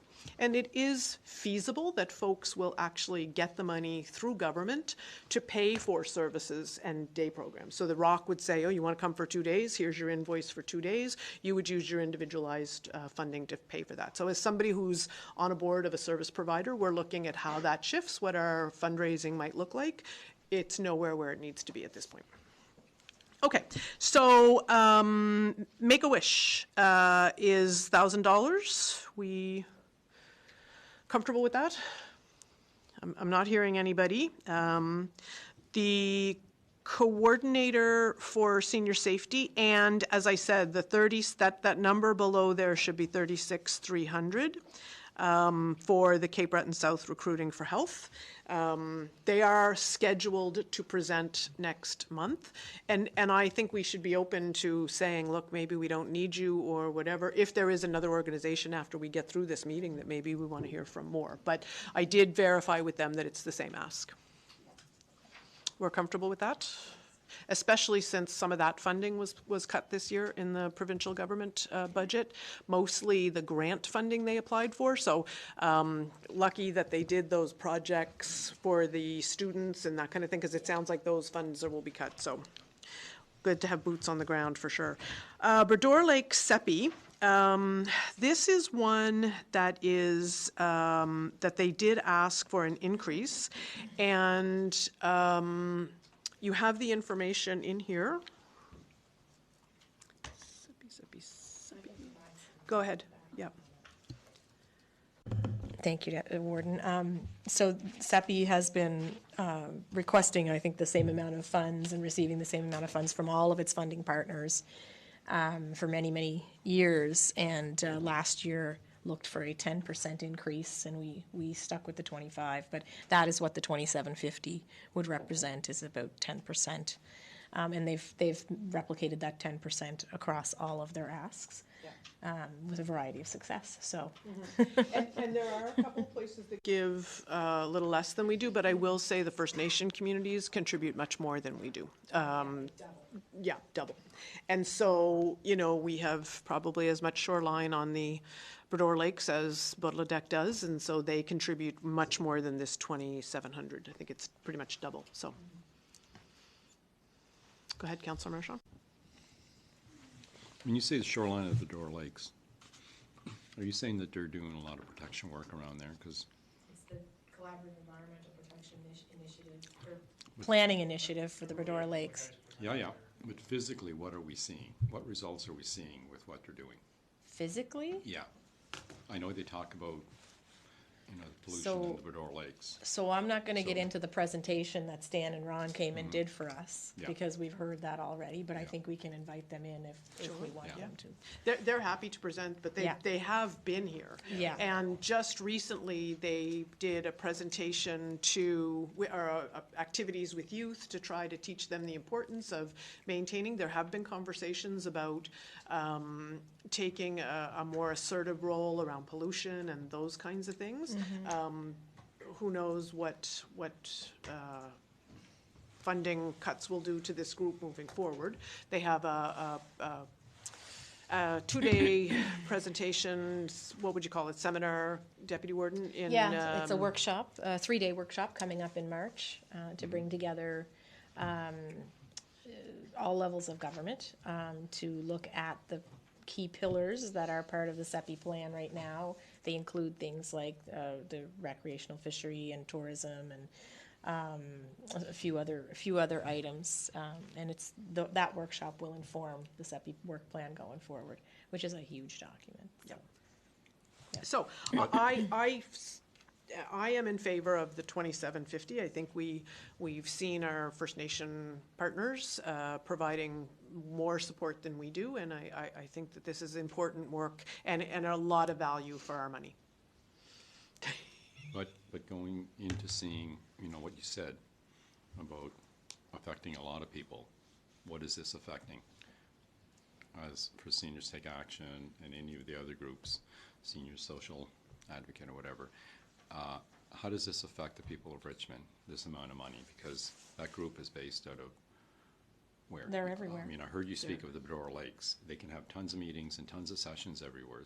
And I'm not saying they don't do good work, but in light of what, for the people of Richmond, you know, I'd rather give that money to someone that's putting on a meal for a group of people, or having a presentation for where seniors, you know, learn about whatever, those kind of things. I don't see any of the work they do.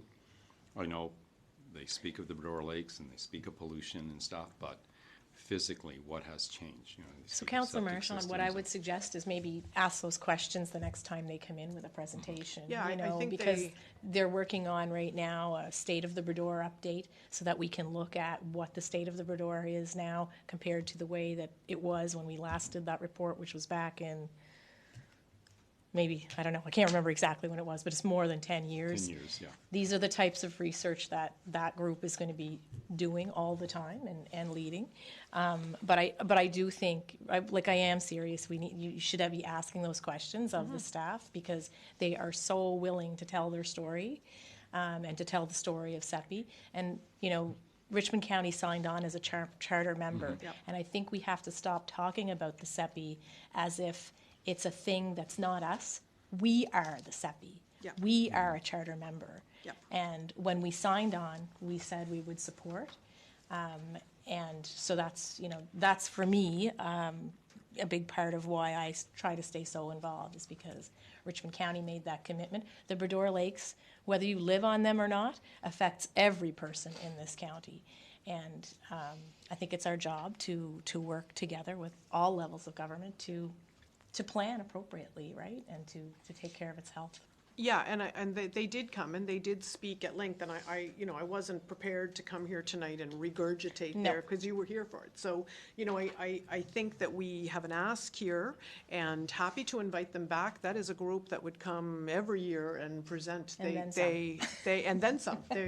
They I'm love not to asking present. about their presentation. You guys obviously feel strongly about giving the money, so I've asked you, what have they done? Just, you guys tell me, like, have they physically cleaned up the Bedore Lakes? You're going to do a study now, the state of it. What have they done in 10 years? Have they been doing any filtration Councillor, or studies or anything? That's all. You guys obviously have something in your mind of what they do, that they do good work. Absolutely.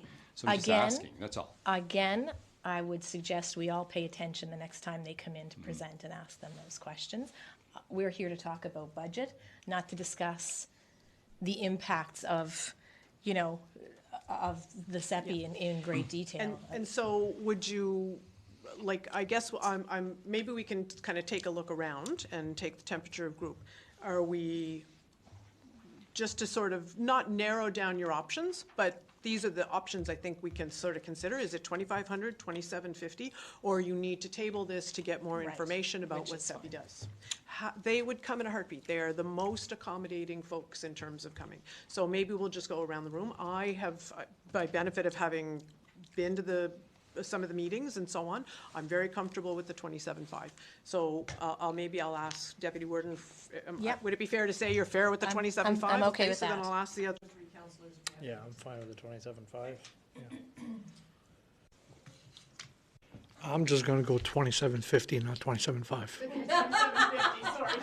The three of you guys said 27.5. I'm not gonna blow this budget out of the water. Yeah, I'll just go 2750 for now. Let's not overreact. All right, so what I'm hearing, Councillor Marchand, is that you may not be convinced, but the rest of us seem to be. So we're going to move on from there? Well, in light of what you said, what it does for the people of Richmond, I mean, you can't say it in one thing, the grant, and then all of a sudden this, I'm asking a question, what does it do? I just want to know, because you obviously have something in your mind of what it does. So that was my comments. I'll end it there. Discussion ended. And looking at, you know, the state of it and the pollution, like I said, some of the work they do at trying to further educate people and so on from what we saw when they came here. And I mean, I'm looking at it, you know, maybe it's, Yeah, you're on, yep. maybe it's from a District 5 point of view, but, you know, Budladek's in District 5, a lot of the Bedore Lake coastline's in District 5, so I have no Right. problem And, with this. and the work that they do in Eskasoni, for example, where they have, the Bredor is a living organism that what you do in Eskasoni impacts what washes up on the shores of St. Peter's. It is one body of water, and so we are certainly part and parcel of that, but I think the work that they're doing with youth which they've spoken to us about, and certainly I've heard additional work. If we can build good stewardship in our youth, that in and of itself would be an important, you know, we all remember the commercial, if you're a little longer in the tooth, you know, where does it go? Away. You know, there was a time when our parents threw stuff off the edge of the boat. And where did it go? Away. And so, you know, this is a group that is tremendously involved with youth and trying to make sure that youth understand the importance of stewardship of the entire Brador as a single biodiverse entity. So that in and of itself, and I didn't come prepared tonight to talk about what they do. That's what they did when they were here. But that's an example of something that they do. Yeah, and the building of the recreational fishery, you know, to try to create sustainable tourism development opportunities, which fits right in with our strat plan. We could go on all night, I guess, is what I'm saying, but they were literally here presenting it to us. Yes, so what I think where I think we've landed is 27.5, 27.50. 27.50? Yes, okay. They would be ecstatic. Yeah, right, 27.5, yeah, right, okay. So the Bidaba, Made me look like the boat there you go. The Bidaba Partnership Society did not respond to they received the check, they were here, it was great, but we don't have any information. I don't know if this was one of those. I can provide an update on that. I think, again, the piece of paper, probably electronic might have been maybe a little bit better, because I will tell you I missed it and I'm the secretary. But they are getting ready to release, we are getting ready to release an RFP for administrative and project management. And the Bidaba is really focused on had been in the past really focused on the sewage sort of outfall into the Brador Lake, that type of thing. But at this point, we are getting ready to hire for a part-time person to look at developing projects in partnership with folks who are part of the ORB, which are organizations around the Brador Lake or something like that. So it would be like the Biosphere and the CEPI and whoever, right? So to develop these joint projects that will look for opportunities to collaborate to improve the health of the lake. So that's what I can tell you they're up to, but they haven't done that hire yet. I do think I can speak fairly, with confidence on behalf of the board that they would be seeking this contribution again. But I'll twig Mary Lee to see if we can get the letter in. So. Sure. So we'll work under the assumption, to Councillor Marchand's point, if we haven't heard from them, we're just going to work with the amount we gave last year. So is there anybody who has any problem with that amount? Hearing none, great. So moving on to the the Pan Cape Breton Food Hub. That is a group that's asking for a good amount more. They've given us a letter and an annual report, Growing Stronger Together. So it's talking about the contribution going to serve residents and producers, which I think is unique to the Food Hub. And they are looking for an increase to offset the rising transportation and operational costs associated with serving Richmond County communities. And they are in St. Peter's and Arishat, but I believe Arishat is newer. Yes. Right, and so I think that's probably, it's not just that the price of gas has gone up, but they're now coming to a second location, so they think that's sort of part of what that's from. And they have come to the expos and so on, and they have outlined in bullet form some of the things that would allow them to expand or offset some of the work that they're currently doing. So this is an increase in ask, so happy to hear a conversation about that. I think they generally asked for quite a bit more. Like we've held back a little bit, especially because it seemed to be oftentimes more of it was focused in Victoria County and so on. There was a little bit less coverage here and a little bit less focus here in the past. So that's I'm fairly certain in the past they've asked for maybe 4,000 or 5,000 on a regular basis. Yeah. I feel like it was for a long time just St. Peter's, and they have moved they're actually into the Scratch Eats is where they're sort of setting up. Since when? I don't know since when, but just that I've seen it there recently. So, yes. Yeah, which is great because they have the freezers there and, you know, the fridges and the freezers there. So don't know if somebody wants to throw out some thoughts on that. I mean, I think that expanding it into sort of both ends of the county is promising. Yeah, that's where I was gonna go. 3? Okay. Yeah, I think it's in recognition of an effort to kind of expand in Richmond and to make it a little more accessible to folks at the other end. Councillor Marchand, do you have a 3, can you live with 3? Is there a? Yeah. Yep, okay. If they are going to continue with Ayrshire, is that the plan, or? Oh, yeah, I think that there's, Ayrshire is a, yeah, That's exactly right. yeah. I mean, there were certainly food, yeah. And also there are additional funding, like this isn't paying for everything, right? So there's been certainly cuts, yep. The Cape Breton Regional gets another bit of money from us, but it's through the Harbour Wars, which is such a great event in and of itself and for a good cause. Yeah, and that's for that specific fund, the Elaine's Legs. But it's, the money actually goes to Tom McNeil Cancer Fund. Yeah, I think Yeah, so. It's a yeah. particular. My, and, you know, this is, it's not secondhand, but just through conversations, my only concern is that I heard some difficulty getting information out of them, not the Harbour Wars, but out of the, yeah. And so, and I'm not sure, just, you know, local people able to access it. I think I'm still okay with this for now, but I think it's something we may want to look into. I'm wondering if that, like,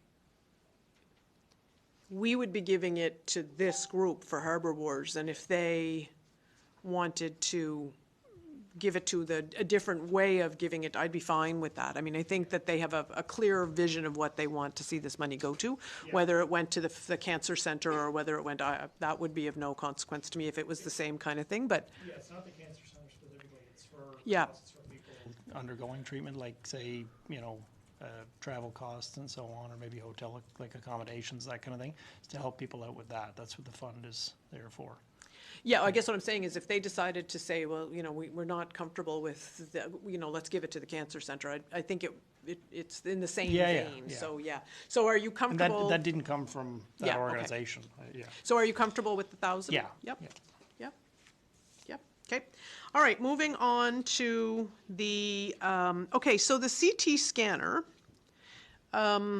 we had $25,000 in there, which we did not distribute. Is that right, Kathleen? We prepared the check, but what ended up happening was because of, they needed direction, I believe, as far as what to do with the 25,000 to kind of harbor it so that there they could use it for a specific project base. I'll speak to them about that. I'd still like to leave it. The scanner, things have changed, I guess, with that. Yeah, well, I think it's So- still, I did speak to some folks, and it's not a dead conversation. No, it's not dead, but I think the foundation very much wants it. Oh, for sure. The administrator at the hospital very much wants it. Yep.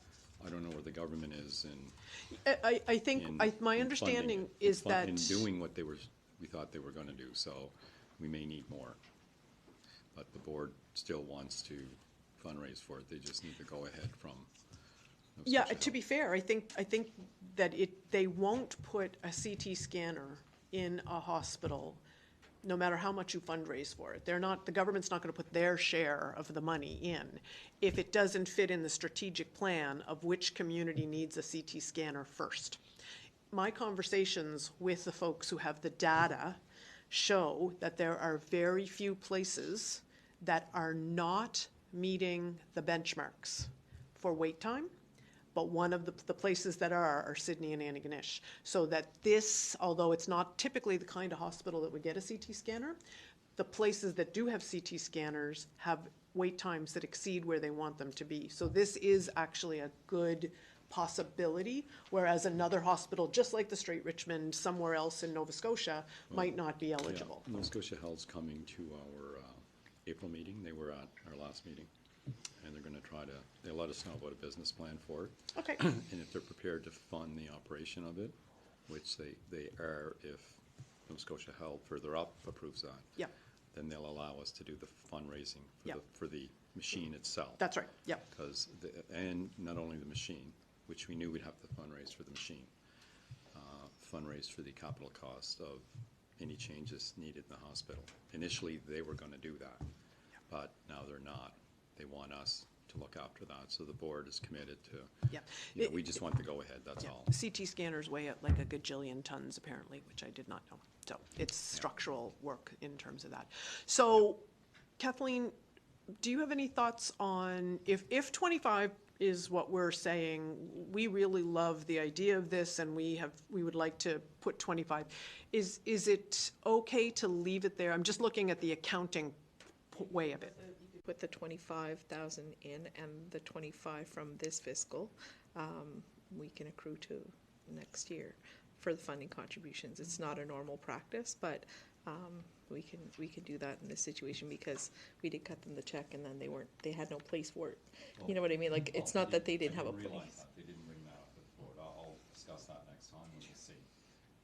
And we can take it, hold it somewhere else. If it never happens, have to give it back, you know, or you keep it here, whatever is best. Well, Yeah, I think so let me just ask. Given that we had allocated 2,500 in the current fiscal year, we didn't cut them a check for it because there was no place to put it. There was no acceptance that we're going to do it, so they were reluctant to see that. Are we comfortable with leaving that in there in the last budget, have it go through and then have it as an accrued with an additional 25 this year, so that the municipality would have 50 towards this initiative if it goes forward? And if not, it would go either into surplus or reserve at the end of this fiscal year. Is that something that there's an appetite for? Go ahead, Councillor Sampson.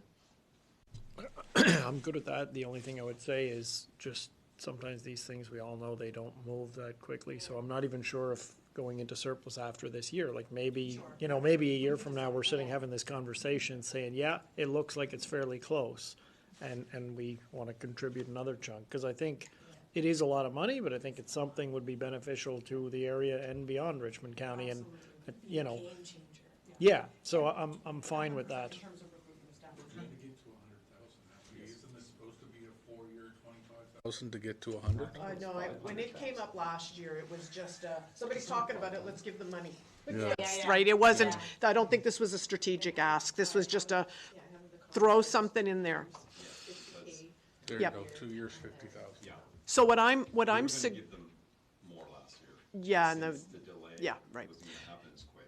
And I think what I'm hearing is that as soon as they get a go-ahead and start fundraising, we can cut the check. It's just at this point until there's a go-ahead. So am I hearing 25,000 new dollars? Yes? Yes. Okay, good, great. So next one is the Loch Lomond. So these fire departments, as you recall, there was an ask of 40,000 spread out over 4 fire departments. We have an ask that came in this year for 10,000 from the from the District 10 Fire Department. They are talking about a new community center and fire building.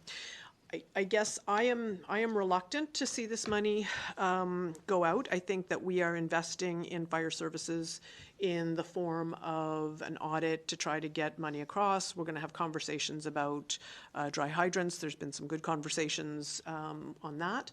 So I think that this is something that is beyond the purview of what we would allocate to budget, in my opinion. Do you mean we shouldn't give it? Should not. Okay, yeah, okay. Yeah, and I think that's understandable only because last year when we did this, it was, it was a one-time thing. I know the situation for the District 10, they were looking at, building a fire hall / community center, and it's been a bit of a long process with land issues, with finding deeds and getting that sorted. However, they've made progress. I spoke to somebody from that group this week, and she informed me she's going to let me know that maybe within the next month or so to try and get me at a meeting up to speed on where they're at. But that being said, I don't think at this point you know, it would be all or nothing, obviously, but I think we were fairly clear last year that was a one-time bump, yeah. Where this was the one and done, and that was clear to all the fire departments, not just the 4 that received it, but all the departments agreeing to them getting that. I'd rather see this project come to us through the grant program later in the year, and for consideration, council's consideration at that time. It does not belong in our funding contributions. And there's, some other discussions we had on that as well. Okay. That might be a little ways off, yeah. Perfect. Yeah, so I think what perhaps District 5 councillor can do is to say, this is not that we're not supportive and that there are other avenues, but just not through this mechanism, okay? So that takes care of those, and then Straight Area Chamber. So this is the At-Home Housing Association. So we had contributed $23,000 last year for it would actually went to the Chamber of Commerce to help get an association up off the ground. And here we are, not even a year later, because we held this meeting May 9th last year. And like, they're a going concern. So they went from 0 to 60 in a good chunk of time.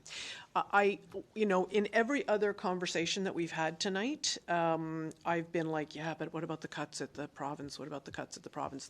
The one area that did not get cut in the provincial budget and actually has some increases is anything to do with affordable housing. So one of the things that strikes me about this is that for this contribution, we very likely may get an organization that can leverage provincial and, as MP Baptiste talked to us about, once the Build Canada money gets released after a budget finally passes, this is an organization I think that is poised to make, there's a real opportunity here for them. They had an incredible meeting with New Dawn, but they had an incredible meeting in Port Hawkesbury and got unanimous consent from the community to move ahead with a project there. And I think what's interesting is they are going to, one of their first order of business is they're going to become a property management company. So for developers who don't want to get into the headaches over leaky faucets and plumbing problems, you just want to build and you want to be a developer, this is an opportunity to have a company kind of come along and support that. So I'm very supportive of this at this point. I'm not saying we would continue every year, but I think where there are substantial dollars and there is a commitment on their part to do something in Richmond next, and perhaps multiple projects in Richmond next, I'm very supportive. Councillor Sampson? I would echo those sentiments for sure. I mean, people have heard me talk many times about the Antigonish Affordable Housing Society and the work they're doing there. So to see this nonprofit group come across and be formed for housing is very encouraging, and I would support their efforts as well and their funding. Thank you. I find it's a lot, really. And since they're with us in Port Hawkesbury, I'd like to know what Port Hawkesbury is putting in as well before I'd commit to any number. Yeah, and this is a different thing. So what I can tell you is that Port Hawkesbury did contribute the same amount we did last year. So my concern is we may have to wait until their budget is passed, and who knows when their budget will be passed in relation to ours. So fair question. Last year, this was a joint effort to get this up off the ground. And I will say that the Port Hawkesbury project is something that had been in the works before At Home came along. So New Dawn has been kind of sniffing around this property. So because it was a New Dawn project that is eventually going to transition to At Home, there is a real priority for the next project to be in Richmond County. So At Home's work is focused in Richmond County. Go ahead. Thank you, Warden. Yeah, I would definitely support the 45,000. I do think the point you made about I don't think we should consider it like that's what we provide to this organization now forever.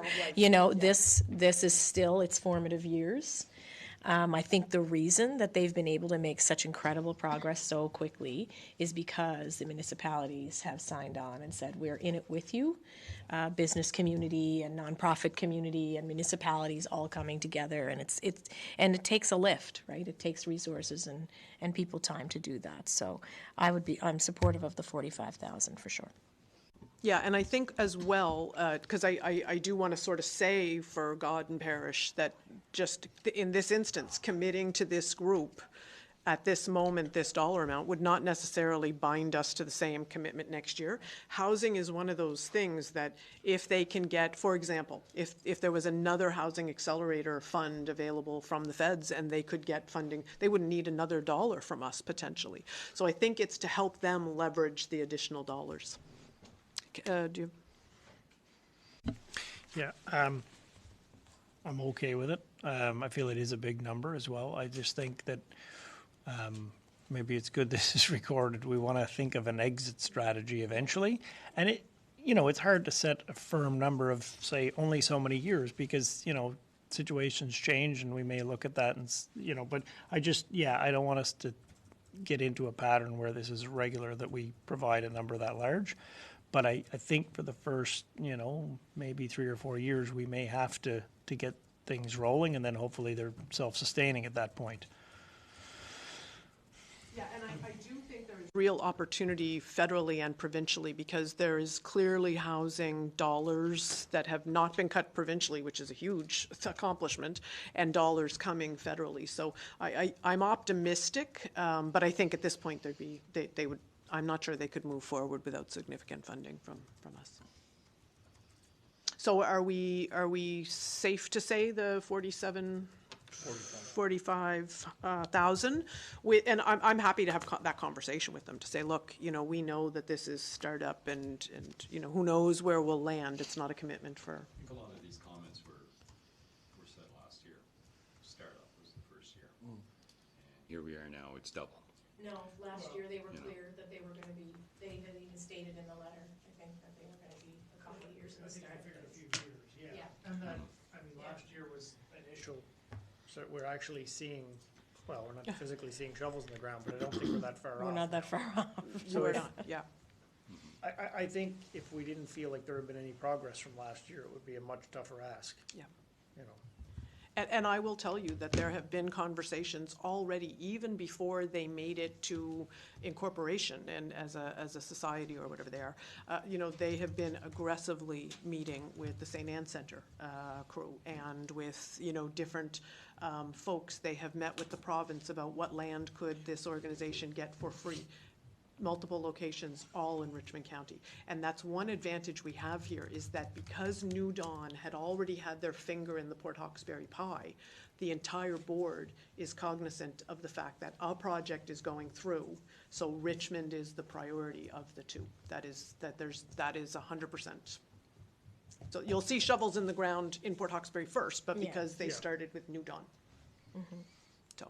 Okay, so I think I'm hearing we're okay with that for this year, and we'll continue to have those discussions each year. The Senior Take Action Coalition, we did. Cape Breton University. So the Cape Breton University is the medical school, and this is a 2-year ask. And just the chronology of this is that we said 20,000, and then they came and asked for $5 per resident, which was 45,000.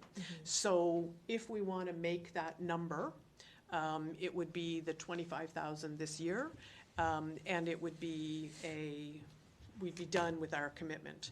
We did commit additional dollars to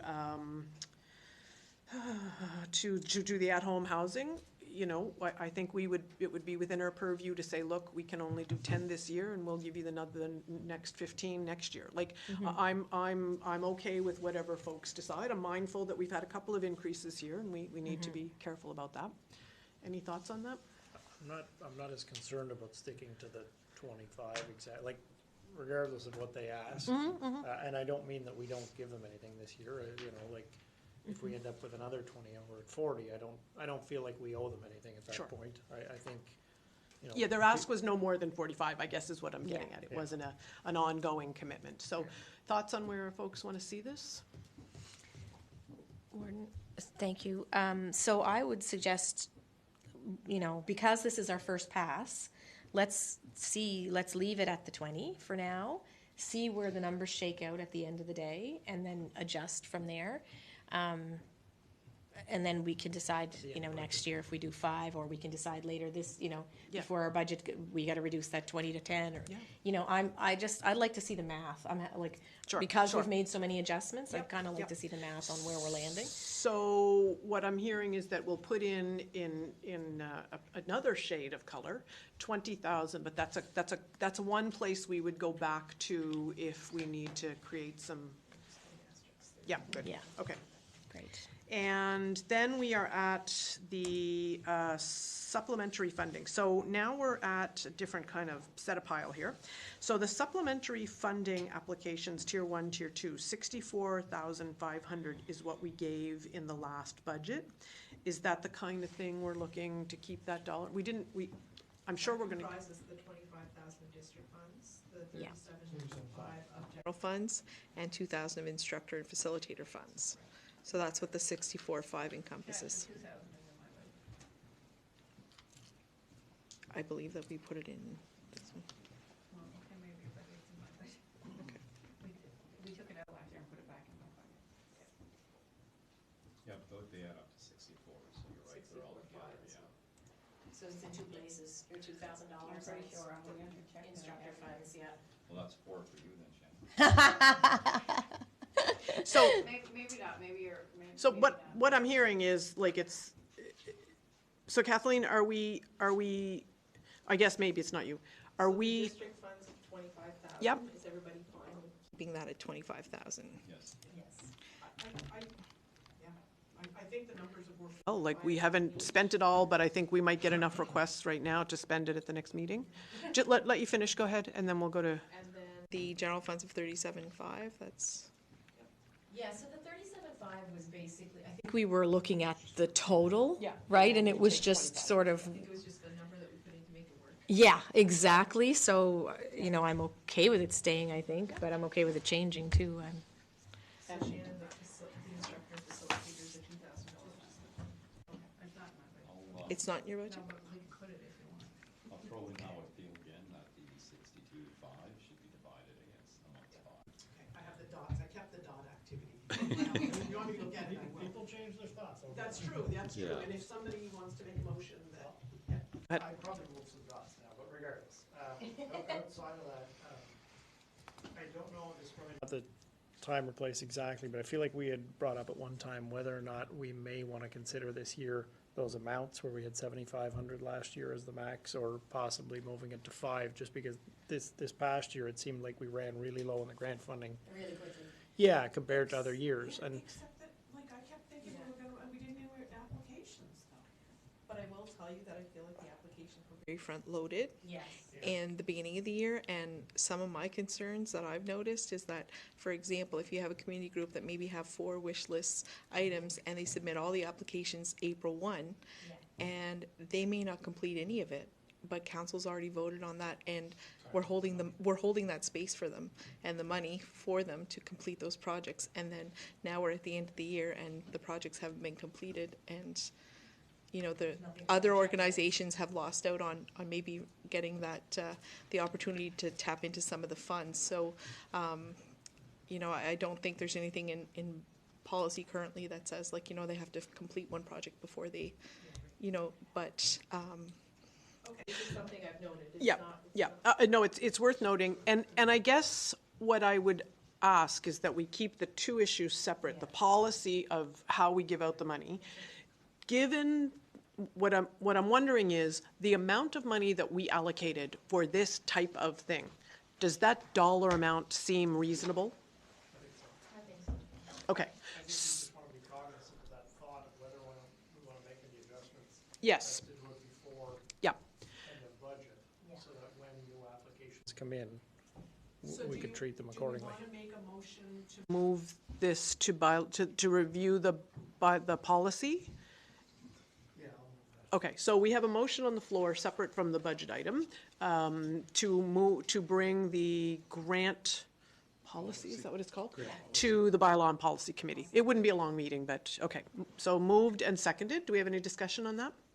So what I'm hearing is that we're looking to keep the dollar amount the same, but we may tweak a little bit the maximum amounts, how often you can apply. So, or not. Yep, or we may not do anything. Yep. Okay, so any other discussion? Hearing none, all those in favor say aye. Aye. Those opposed?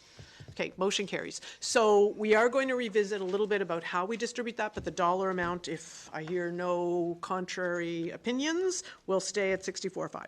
Canada Day, 15,000. Yep. Okay. Yeah, I just have a question. Sure. When will the applications open for that? Is it in May or? Normally we approve the budget and then we ask for applications, but if council wants to make a motion, but. And actually, can I table that conversation? Because I am wondering about, once we're not far from being finished here, I would like to have a conversation about maybe identifying any things we need motions for before we actually finish the budget, like Canada Day. And I think, yeah, yeah. And so I think maybe we could just table that. I think that's something we need to bring up on a couple of points. That being said, I think we're a little further ahead this year, so maybe we don't have to.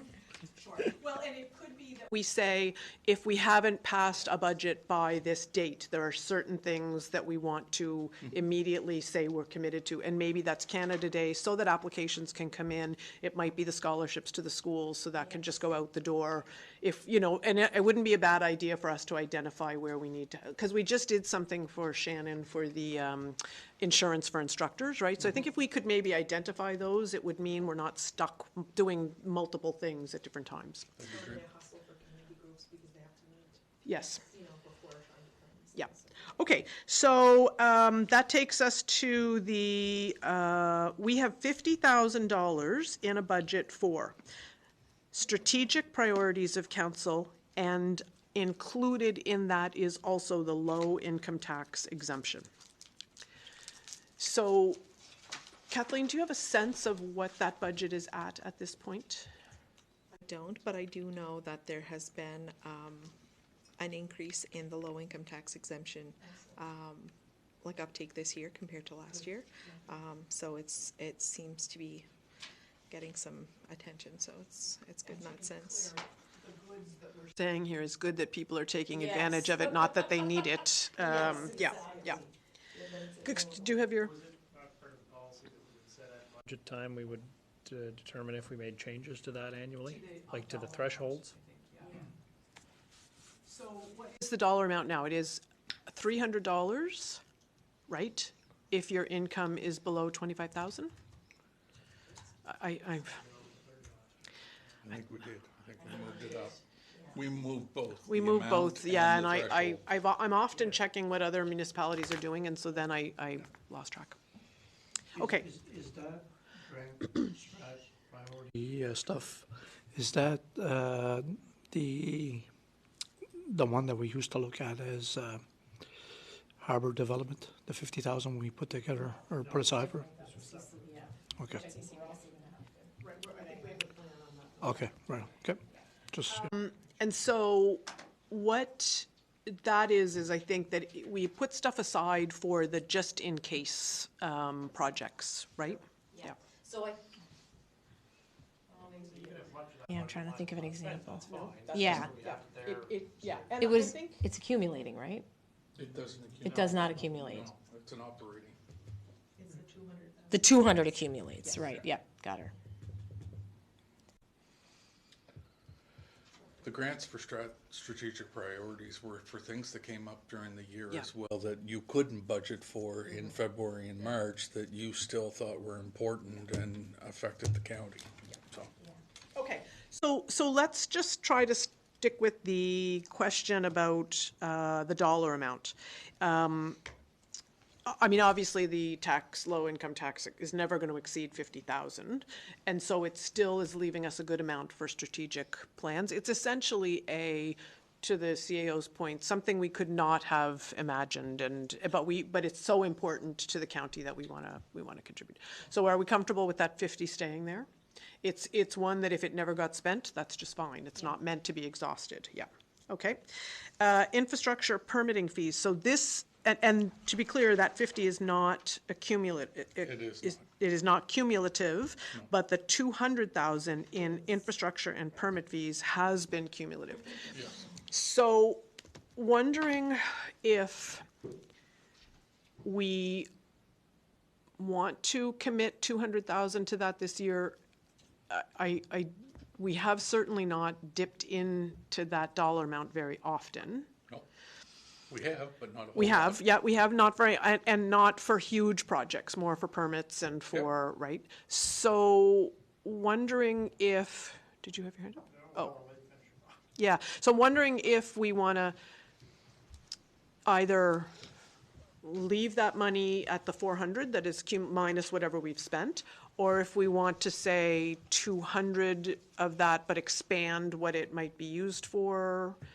Wondering what, like, we do have an arena we have to fund, right, so. I was thinking of reducing, even, Yeah, maybe still put something, drastically reducing that number if, there's been a bit of an accumulation there. We don't know what the balance is. It'd be handy for, I wanna say it's like 380 something. Oh, so we have used hardly any of it. Okay. So, Okay. and I actually kind of But like the one idea. project, Yeah, right. and that 380's gone. Right. If one of the big capital ones happens, But and we're I- extending water lines. Yeah, I will say that the policy stipulates that we would only ever do 33%, right? So I feel like that 380, even if we were to contribute 50,000 to say that this is still important, it would actually be enough at 33% of $1 million project. That is, and especially if we could get 25, because we got some good federal dollars. So is there an appetite to consider maybe 50 to continue to build this reserve for capital infrastructure projects, but not the 200 because we're just not spending it. We've accumulated a good sum. we've got that now, we have a purpose for it, it's good that it's there. That's, yeah. Especially as we have that whole kind of projects, right? Go ahead, Deputy Warden. So I'd almost like to get a little bit of an opinion from our Director of Public Works on this, just in terms of costing for, per however length of, $1 million. $1 million, like how many feet of water line or sewer, like, does that get you, We have a little bit of that. Yeah. So I'll give you an example. We have a developer who had, a few years ago, looked at a project that would have taken it, what's the distance there? Is it? It's 750 meters, I think. Going up here? Yeah. So 750 meters, and we have costing information that in 2019 was roughly $500,000. And for 750 meters. And when we did the estimate of at 500,000, what does that look like? It looks like it is close to $1 million if you build in contingency, which had not been built into the 500,000. So 750 meters is about $1 million, but it includes a healthy contingency because there's some uphill stuff. Does that give you a little bit of? That does, yeah. So that's why 1,300,000 is a third.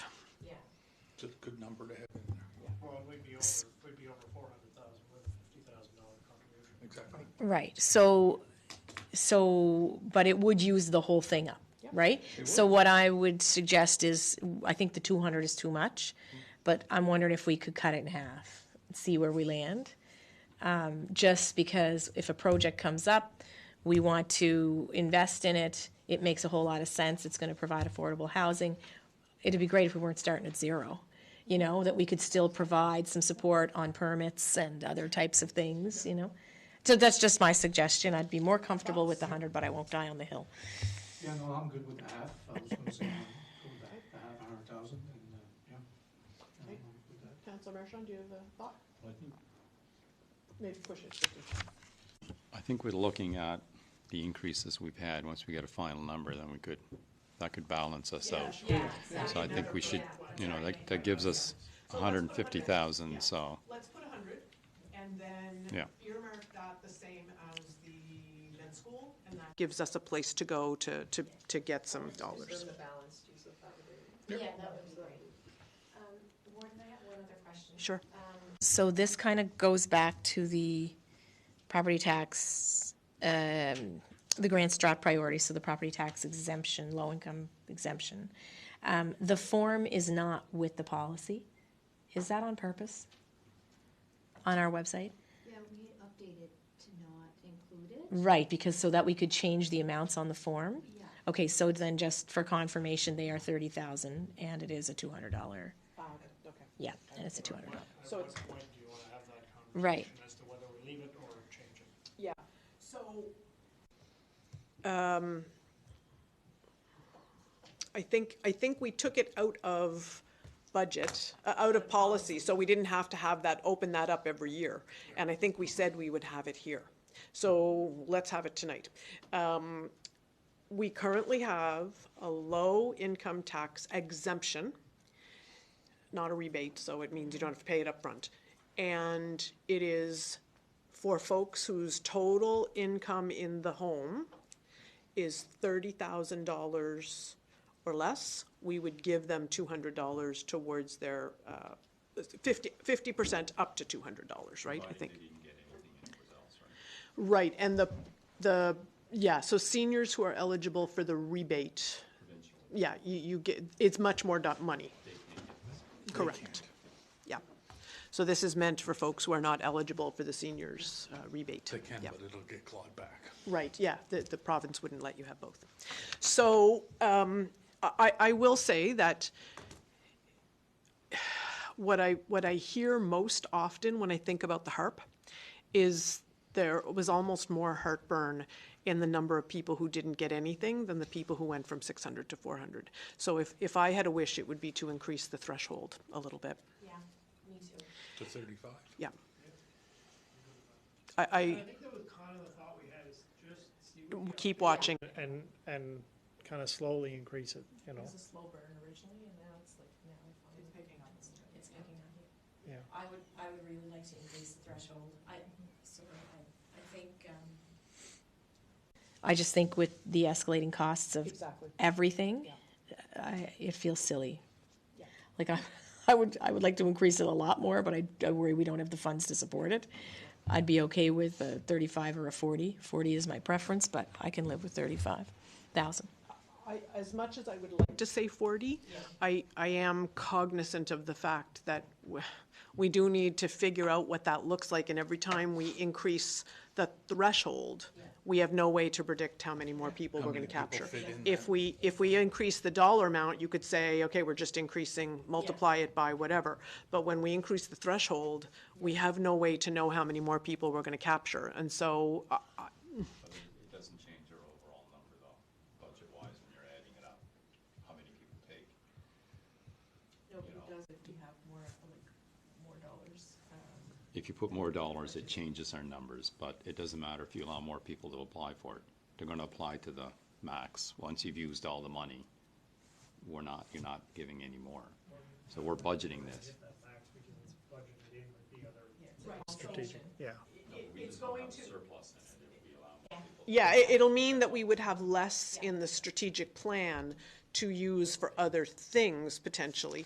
And so I guess I'm saying that for this year, I would like to see it at 35 and then happy to revisit this again. Yeah? Does the Okay. amount stay at 200? I think so. Okay.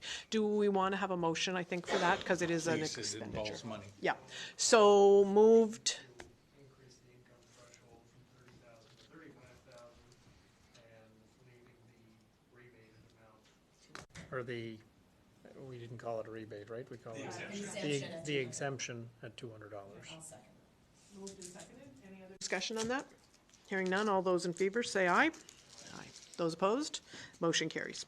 Okay, so then we have, okay, great. So that takes us down to, Kathleen, that line that's district funds, that's already been, that's included up there, okay.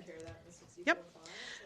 Okay, so then we have these contributions here. So we have, I guess we're looking at yes and no, or do we need more information? So the Inverness Asylum Commemoration Project, that is a one-time contribution with no additional fees. That's a simple one for me, but I'm open to hearing. So we have a yes from Councillor Brent. Absolutely, Yes.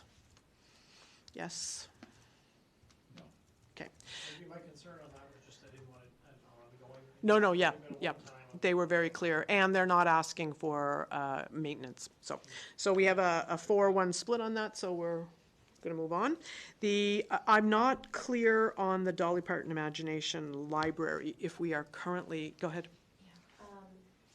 So Warden, I Looked back, and there wasn't an amount in there for last year because we approved a contribution of $2,600 for that at the very, very beginning of April 2024, and we were able to put it into the prior year budget. So that's why you're not seeing it from last year. So I would suggest that we pencil in 2,600 there for the literacy network for that, and maybe get confirmation from the ED. Yeah, I think what we need to do on that one is confirmation that there Yeah. is a group that is alive and well, that is going to Yeah. make delivery. Yes. But I think if we get confirmation that that is the case, I'm very comfortable with the Yeah. 2,600. Yeah, me too. So it's 2,600 for that. Yeah. Yeah. Yeah. And so I'm just throwing all these asks your way. You'll Oh, go. they're all Yeah, right. great, perfect, okay. So then, this one is an example of the pool, so the pool and the airport. These are two that when Kathleen and I kind of discussed it, we tried to go back to the budget deliberations in the operational, and these were conversations that we had. And upon reflection, they probably belong over here and not in the operating budget. Plus, it was very hard to find because they were underneath the umbrella of intergovernmental contributions, which I don't think is very transparent. If somebody wanted to know, I was having a hard time finding it, right? So this is one that when we spoke last year, I can tell you that I was very open to having conversations about this number, but I felt that because we were only having them in June, it was, did not build Yeah, I good thought they were relationships. sent a note that this year would be gone. I don't think we sent them a note to any such effect. To saying what? Sorry? That would be gone, and I'm not, We reduced it last year. nobody sent anybody a note saying. No, we didn't reduce it. I thought They were expecting 17.5 and we gave them 20. We increased it last year. You There was had a whole no- different conversation. Yeah, there was never, nobody's, just to be clear, nobody sent anybody money saying you're not getting any No. dollar amount. This is the conversation we're having now, though. So you're saying it didn't get reduced last year from the year before? No, we No, it voted went on up. it. No, It went up from 17.5 to 20. And at one time. I thought it went up the year before Prior, that, prior though. was it? Maybe. Yeah, we didn't increase it this year. It had been increased, and we kept the increase. Okay, Yeah, maybe that's what it because was. what we did last year, Councillor Marchand, was that we gave them what we had given them the year before, and that was an increase of 2,500, yeah.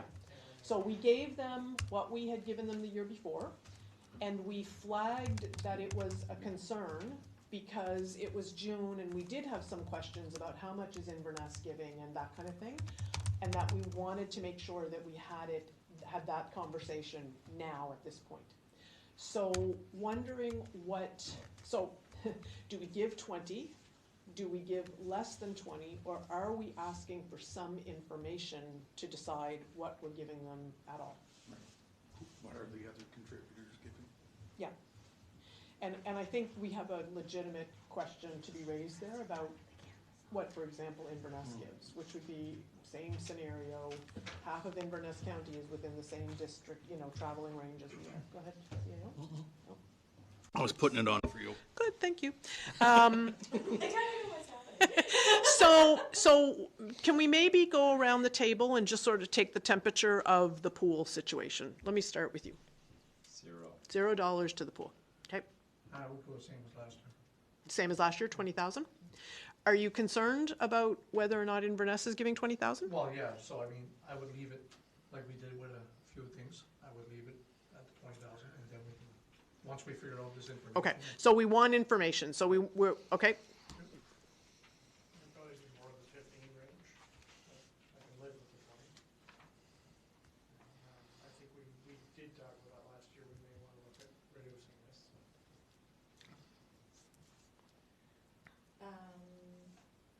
Okay, I'm fine with leaving it at the 20, but I do think we should be requesting information every year, not just about what other municipalities are giving. And when I say other municipalities, I don't just mean Inverness, I mean Antigonish and Guysborough, because I know there were issues with the pool in Antigonish for a while. But I also would like to see some usage stats. I feel like that's just information we should get every year, so. yeah, and I'm not comfortable giving anything until we get some information about that, and I'm not interested in the goodwill of this group superseding what is based in data and that kind of thing, right? So, and I will tell you that, you know, I appreciate that Richmond County residents use the pool, but Richmond County residents pay to use the pool.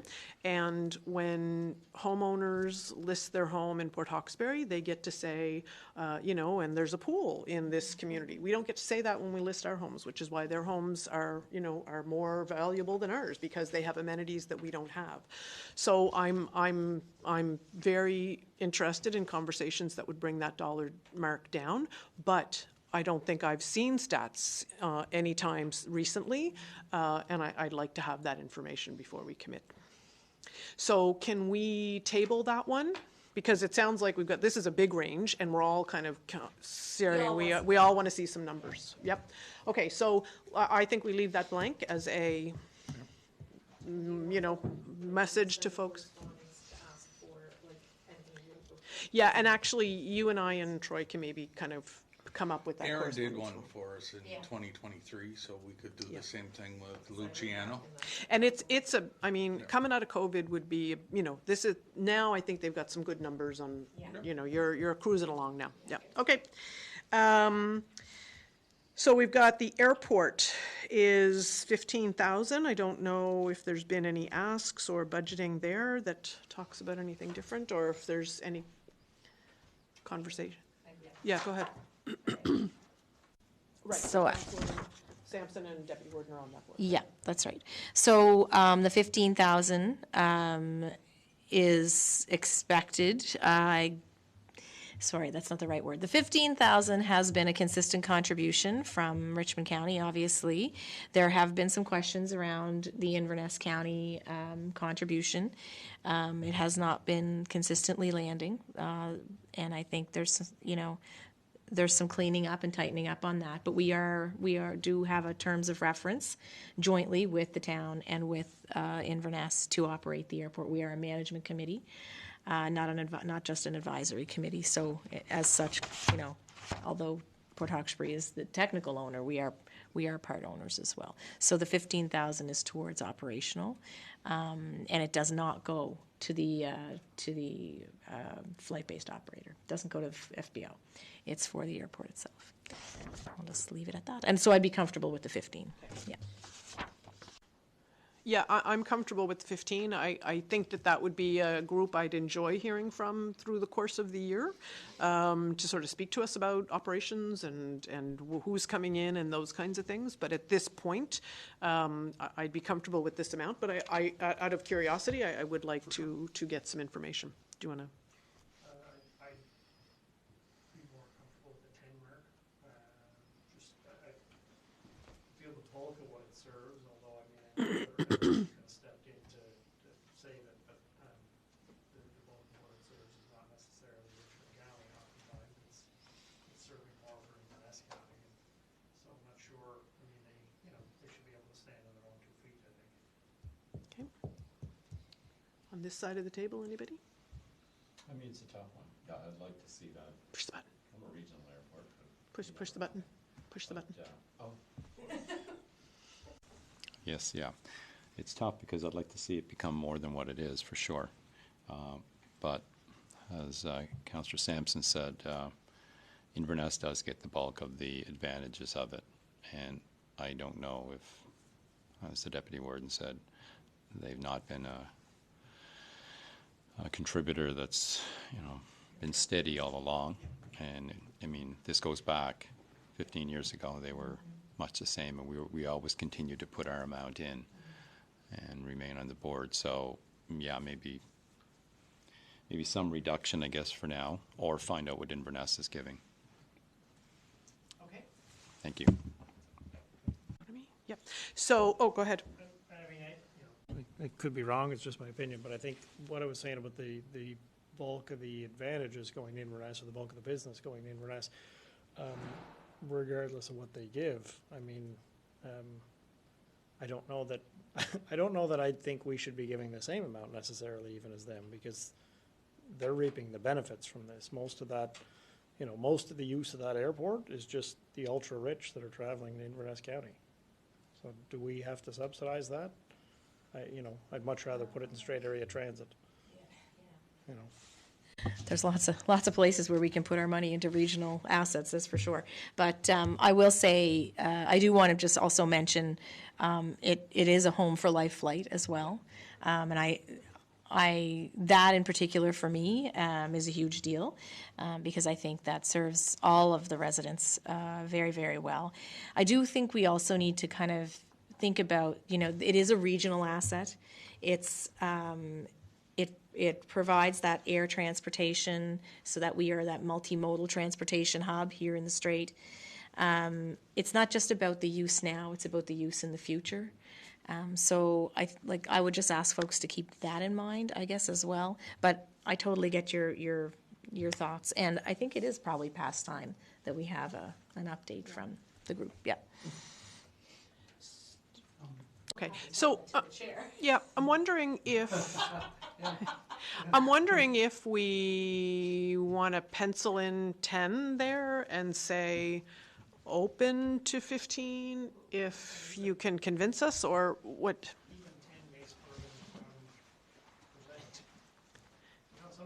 Yeah. I'm the chair, will come present, I promise, Brett. Okay, so are we comfortable with? I didn't know you were the chair, so that's how much information Right, you get from it. exactly. So are we, is that something we could live with? Is that we'd say 10, contingent upon it coming, and then we'd be open to more conversations? Maybe we look at it more again Yeah, next year. yeah. Or maybe even this year. Like, if they want to razzle-dazzle us, then I'm open to, because I think that is some group I haven't heard from in a while. And I'll be honest with you, like, as much as I think the senior safety coordinator is great and Cape Breton South Recruiting for Health is great, I would almost rather hear from the airport than them, because we've heard from them so often, and we know what they do, and we understand that, after hearing it so many times, this would be a group that would be more compelling for me, because it's a group we haven't heard from at some point in a while. Right. Yeah, good. Okay, so do we want to pencil in 10? Is that what we want to do? Do we want to pencil in 15, or what am I hearing? I'm comfortable with the 15, but. I'd leave it at the 15 too. Okay, so Brian, what say you? And no pressure, but there's two of us saying 10 and. Oh, there you go. So is 15 where you'd like to see it? Yeah, I want to leave it there. Okay, so 15 it is. We'll, is that okay, Councillor Brunt? Yep. Yep, but can. I'm glad you asked, and I didn't take my vote out with anyone else. No, but it was you're the one that had flagged this. But am I right that we're saying 15 contingent upon coming to talk to us? We would like to learn more about this, and that it may impact our decision next year then. Yeah. Okay, good. Okay, so we did pool airport. We've actually done, I think we've, sponsorship. I think we did sponsorship, right? We kind of, or that's what we have last year, I guess, is we're comfortable with that same amount this year? We had a big, long policy on it, but that's the dollar amount. Okay, and so the next one is the lighthouse, and I'd like for us to kind of get through this, because God love them, it's been a year. So just to kind of revisit this, they had an ask, and the issue is that basically, they took out the telephone pole that brought power to the lighthouse, and I always like to say this, the lighthouse is good, it's just solar for the betterment of the service they provide. But what it means is that the folks who take care of other parts of the lighthouse as part of their cultural community asset, don't have power to go to it. And so they're asking for a $400 annual contribution, which would pay the entire power bill. So I think we need to be careful about funding entire groups. That said, I do think that this is a group that is, faced with a situation that changed things. I'd be comfortable, and this is just a start discussion, but I'd be comfortable with giving them $800 and then saying you're on your own. And that gives you 2 years to figure out how you're going to manage from there, or use that money and start putting money towards a generator for the number of times that you need something. So that's my creative thought process on that, but I'm open to whatever anybody else wants to.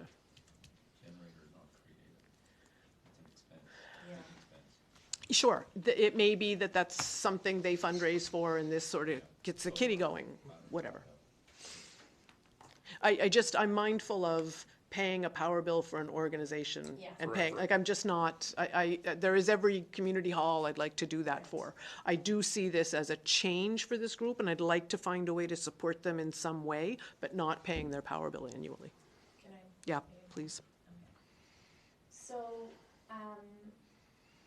there we go. So what I would like to suggest on this one, because, frankly, if it came right down to it and it needed to come out of my district funds, I would be more than happy to support that. But what I'm suggesting on this one is, could we contact the group and find out exactly what organization it's under? And I do worry about doing 100%, and it's only $400, but I'm really concerned about setting the precedent of paying 100% of anything. I don't think it's a realistic thing for us. So I would like to suggest to them maybe, if we could do 50% to whichever group is going to take this on. I think it's the Mariners. I think so. Yeah. Offer them that arrangement to see if, that could be moved up into our regular contributions, to see if that would be, acceptable to them. I worry about the generator situation, just because then it's going to require people to maintain that generator and move that generator. It's up to them, I guess It's what I'm saying. yeah. It's up to them. Yeah, for sure. But then either way, it's up to them. We're providing a 50% kind of contribution towards. Would folks find that acceptable? I think I'd rather see it go through almost like a grant thing, and if, you know what I mean, if you wanted to take it out of district funds for whatever percentage or amount. I know, it's just, it's a hoop that they have to jump through. You know, I don't know if there's another community group comes forward and says, we have an odd call. I know this is an unusual situation. It is an unusual situation. Can you cover, and then it just in perpetuity. Which is why, that's my thinking as well, and that's why I'm thinking, look, can we give them an amount that says, here's an opportunity for you to figure out how you're gonna pay for this indefinitely, whether it means you start, banking some money or. Enough just beyond the next election, in case different people. Okay, so are you saying not here and maybe through the grants? Yeah, But you know what, that's I'm not open to- actually. I'm open to a larger amount, but a one-time thing, Yeah, because we wouldn't actually pay power bills through the grants. Like, that's not something that you would, our grant policy doesn't actually allow that. Yeah. The activity, the district one? Yeah. And we're gonna get, if we put it through grants, we're asking a group again to do a bunch, not a bunch, but paperwork for, I know, it is fairly simple now, Yes. but you're putting them through that hoop every year. I'm trying to figure out a way Well, and to also, streamline it, and if I think- policy doesn't support and it. my concern with putting it through the grants period is, why would somebody at the Acadiaville Hall, at the Riverdale Hall, not say, oh, they're paying $400 a Yeah. month or $400 a year for power? Why not us, right? Yeah, well, that's I think it. the same argument could be made if we decide to cover it here, though. No, I think you're right in saying that, because we don't have any other situations that Yeah. allow for that in the funding contributions. As far as just an organization, that would be like on an annual basis that we would help support for the power. Yeah, no, I agree, but I But we- recognize, like, this is the one group that I can see that through no fault of their own, they have Yeah. a way of doing business. And because somebody went from power to solar, it does impact their ability Yeah. to kind of, that's why I'm open to considering it, I just don't know what that looks like. And to be clear, we do know that we're supporting operational costs for some of the museums. This is a heritage site, you know what I mean? I would consider this, like, pop that up with the museums maybe, and make it a 50% contribution. So a $200 or $250, whatever the heck it is, you know? So, That's what I think that's the easiest way to handle it, honestly. And you know, to deal with a situation that was outside of their control, you know, so. okay, so what I'm hearing is, we consider this a museum/cultural site, and that we certainly we're not telling McCaskill Museum that they can't pay their power bill. to That's come and right. receive them, right? Exactly. So if we're considering this a place where people might visit and people go and get wedding pictures taken in front of it, all of those things, then that would put it up in that category, and that we would look at a 200 is it 200? 200. Yeah, $200 200. contribution.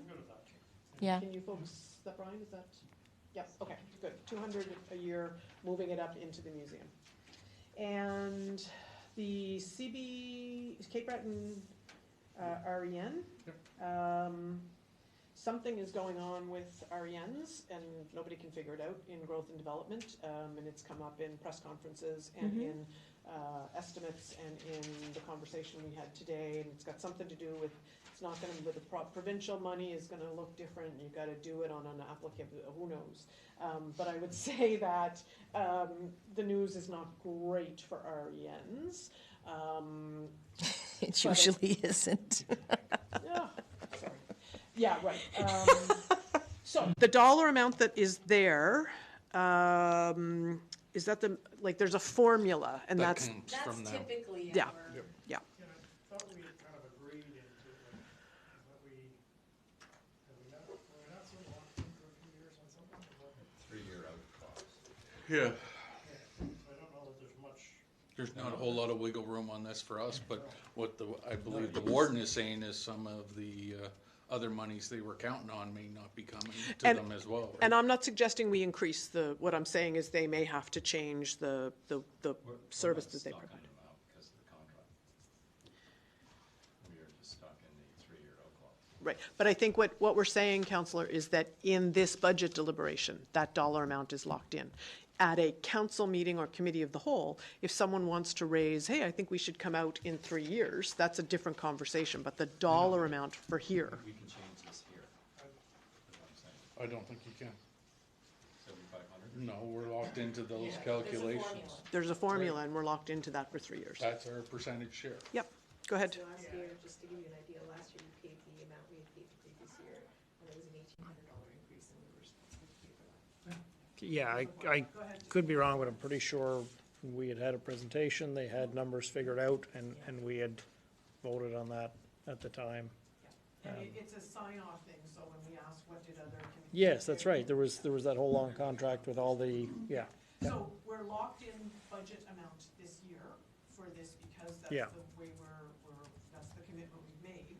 At a different time and place, if somebody said, you know, listen, we can visit that's a conversation for a different day. But for this meeting tonight, that number is solid. There you go. We Okay, don't have the magic guy in the room. I know, hitting the there you button go. for us. okay, so, Madam Chair. yes, I'm sorry, put my glasses on, you look. So, what we signed last year, was it only for 3 years? Or was it just for this year, if anybody remembers? Because I didn't remember that. I thought the biggest thing that was in there was an out clause of 3 years. I don't know how long this increase in percentage went on for. Could be incorrect, but I believe it was 5 years, was it not? Yeah. Because with a 3-year out, like, it didn't take long, because I wasn't in support of it at the time, because I said I thought the 3 years was kind of ridiculous. They had us handcuffed, but regardless, so now we're handcuffed, so I don't think there's much we can discuss on this, like, it was decided by council, and No, okay, I guess. Because it's outside core. It's outside operational. That's why it's down at the bottom Yeah. here, to try and move some of these ones out of our operational core activities. These are things we contribute. I guess my comment is this, if there's a 5-year contract With a 3-year out. we're not talking about it next year. We're not talking about the year after. Because even if we gave them notice now we're getting out, we're still in it for another Correct. 3 years. What I'm saying is, So, the dollar you know. amount here is not the place for conversation. It's. it's dollar. fixed, it's done, you're At saying. a different time and place, if somebody said, we really need to come out of here, we can have that conversation, you could. But that's not going to change the dollar. It doesn't change this Yeah. tonight, right? Okay. And it won't So change then- it next year or the year after then. Okay. So then, to Councillor Deputy Warden, So, I'm on the button. Okay. So, again, I. Wait now, wait now. Mine's back on, so. no, just don't touch anything, it should go off. It is not the on. Camera's rotating. Yes. Okay. Okay, so I guess I just want to make the point that the CB Ren, when we're investing in it, it's basically instead of us investing in our own economic development arm. So it's So a, you're saying this would be like EDPC? right. So if EDPC is not on this list, then I'm not really sure why. Is SEPI the same? No. No, Because SEPI it's is a- something they make a request of us, but Yeah. it's not a locked-in dollar. Right. Okay. I think maybe So the argument could be made that EDPC, we don't have any, well, I mean, we have a choice that we could do it in-house, but we don't have any choice in the sense that we have to have somebody issuing building permits, doing land use planning and so on. This is a choice, right? You wouldn't have to have an economic development officer necessarily. I mean, it may be unusual not to, but there's there's no requirement. Well, for, you know. I am open to putting it back, I just, like I said, I know that this is. Yeah, and I think that that's a good way of looking at it, Councillor Brunt, is that EDPC might be the person we write the check to, but if we didn't write the check to EDPC, it would still have to be a budget line item. We'd be doing it ourselves or EDPC does it. This is, yes, we're committed to it, but it's not required in the MGA that we have anything to do with this. So I'm comfortable leaving it here. It's not a core service. Yep. Well, could I ask one more question then? could we have the context then, right? Like, could we see the previous years just for comparison? Oh, yeah, I think. Do you know what I mean? Like, I'd like to see that. And I think the reason why Yeah. I put the note in was for the $1,800 increases, because I want council to know that it looks like a $75,000 budget line item. Okay, But it's actually, there was the additional 18 from last year, okay. so we want to make. It's not the 78? It is. It is It 78,412. but The previous year was not 75,000, the previous year was 76,800. It's going up a little bit over We time. had 75 because we used the previous year. They had their meeting late last year, and according to the schedule at the budget, instead of us only owing the 75, we actually owed 76,800 according to the schedule. Yeah. So we had to cut an extra check to get us up to the amount we were committed Because to. the budget number last year was 75,000. Right. So if we could just have that filled in, that'd be helpful. Yeah, okay. Yeah, and I think it would be interesting to see things like the pool it fleshed out, so as we move forward. Yep, great.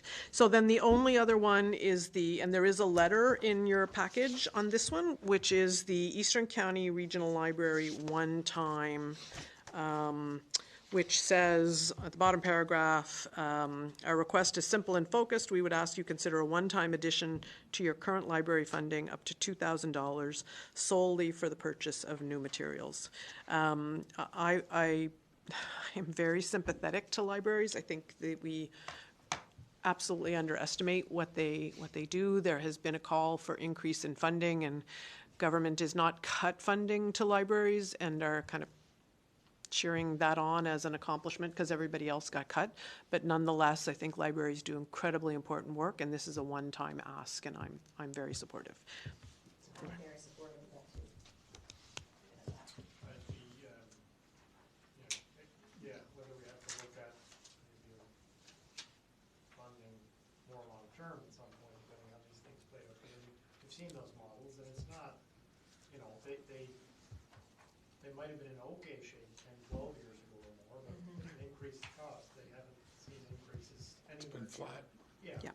So, Yeah. I'm more than okay with this, and it's not one that would scare me if it came back. Yeah. I will say though that they do have the $20,000. Yeah, we dealt with that at the council meeting. Yeah. Yep, okay. So can I just ask CAO to maybe give us a little bit of a list of the? Can you do that? I can. Okay, so, so just gonna ask the CAO to just sort of maybe read back to us the kind of work we've left Tim and the team with. Okay. Get more grapes for Councillor Marchand.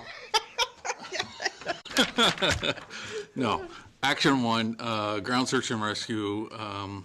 There goes our budget. Yeah, exactly. We're gonna have to put a line on it under break. What all the municipalities are giving. Number 2 is ask Stack, are we funding this at 100% or are you seeking other funds, and what level of success? 3, agreements for Le Noir and Nicholas Denny's. Action 4, what is the contribution to At Home from Port Hawkesbury? Action 5, confirm the Dolly Parton is actually happening. Action 6 is contributions to the pool. Action 7 is the airport. Action 8 is the River Bourgeois group, who's actually going to be doing it, and it does the 50% work. And then down in my lower one here is ideas for presentations, was the palliative care folks, St. Martha's, SEPI, and the airport. And I would like to sort of say that if we have people who we have booked in March because they've come every year, I'm very happy to revisit in light of these conversations. Yeah. If that's, yep. So I do want to have one last item. It's not quite 9 o'clock yet, right? So wondering if we could just. Hit your button. Gotcha.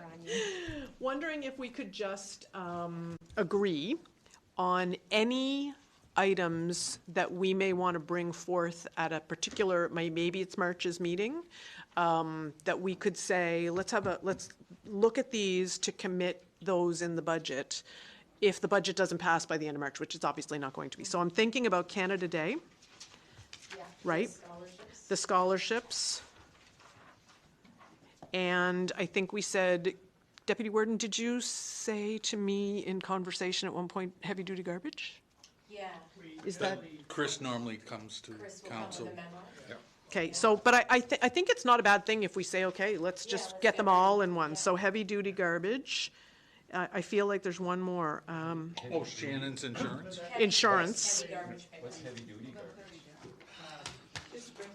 spring collection, whatever. But in The extra pickup. that, with that in mind, Okay, shh, shh, shh, shh. assuming the public works director may. I know. Yeah, with that in mind, the public works director may have different plans this year, I'm not sure, right? Yeah. But I think, and we may say no, but I think if we had, like every year, a regular agenda item of things that we should commit to in order to make sure those can happen while we continue deliberations. So wondering if there's anything else. There's one for myself for the Naviline for the Diamond software system that we use. Okay. They're planning on doing an upgrade to the system, and they've offered like a buy-in before March 31st. So if we go, like if we sign up with that, but it is $60,000 a year for our software.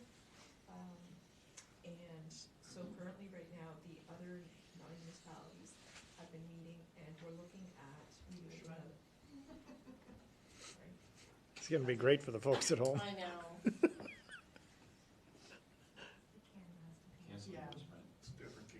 No, don't touch anything. It You takes can't, time. how do you, right? I think it, No? Apologies to folks. All right. Sean, will yours go on? Okay, mine flipped. Because if yours I'll goes hit on, it. then it's close enough to catch her. Try it again, Kathleen. the light's flashing green, but. oh, there, Sean's is on. Okay, just talk after.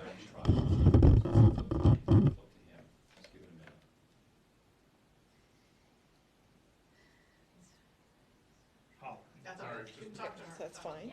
Yeah. So the municipal line group, we are provided software by Diamond Municipal Solutions, and they are offering us the Naviline 9, they're calling it, and it's at a cost of $60,000 per year for that. The other 9 municipalities are looking to meet with other providers. However, we realize how challenging switching would be, but we're just very cognizant of the costs, the ongoing costs, and it just seems that every time we meet with them, it just keeps on going up. So, we used to pay for hosting, and now they're hosting as well. So they are the group that we need currently. And we do want to add, as part of Canada Day, just to specifically say fireworks is not in that. So fireworks is a Canada Day activity, but it's not included in the Canada Day budget. So I guess what I'm saying is, tentatively, can we ask staff to maybe start to think about, we know fireworks, Canada Day scholarship, extra garbage, insurance, which we've already done, but as a regular thing, and that any specific things that may be important, so for example, the Diamond one, and I would like to say maybe even the fire, to vote on it, because all we voted on with the fire audit was that we send it to budget deliberations. So wouldn't mind seeing that one, because it's a tendering process, and what we've seen in the legislation is that for folks who are prepared to kind of move over to what the province wants, there is possibility for support, which I don't think we should underestimate. Go ahead. Oh, I didn't put my thing on again. Oh, no. Depending how significant of an audit, would that be not something the fire services coordinator would normally deal with? I think that the motion we have, that we passed, is to bring it to budget deliberations. So I think what we can do is, I would like to see that among the things that we discuss, yeah, and that ahead of a budget thing. Council passed that, or was that at that special meeting? Nope, so it was at the special meeting, was a recommendation that council accepted. It came to the council meeting and council accepted it. But what they accepted was to move it to budget deliberations. So we do need to vote on it, or to include it in budget deliberations. We have no number. I'm sorry? We have no number. But we would bring that, is what I'm saying. So just so for your information, as an example, the Fire Services Committee has seen a possible RFP, and then, because you need to sort of see what it was going to be in order to figure out what it's going to cost, and so figure out what it's going to cost and whether your council is okay with that. It's a chicken egg thing, but I think that and Diamond and insurance and all those things are something that we could do sooner rather than later. Plug those into the budget and then move forward, just so that we're not tying up those things as we consider the rest of the budget. Go ahead.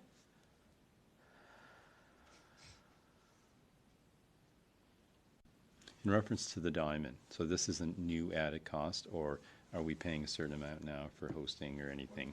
We're paying a certain annual fee now, Yeah. but now it will be all combined, so we will have a one-time, like every year, we'll have an annual fee.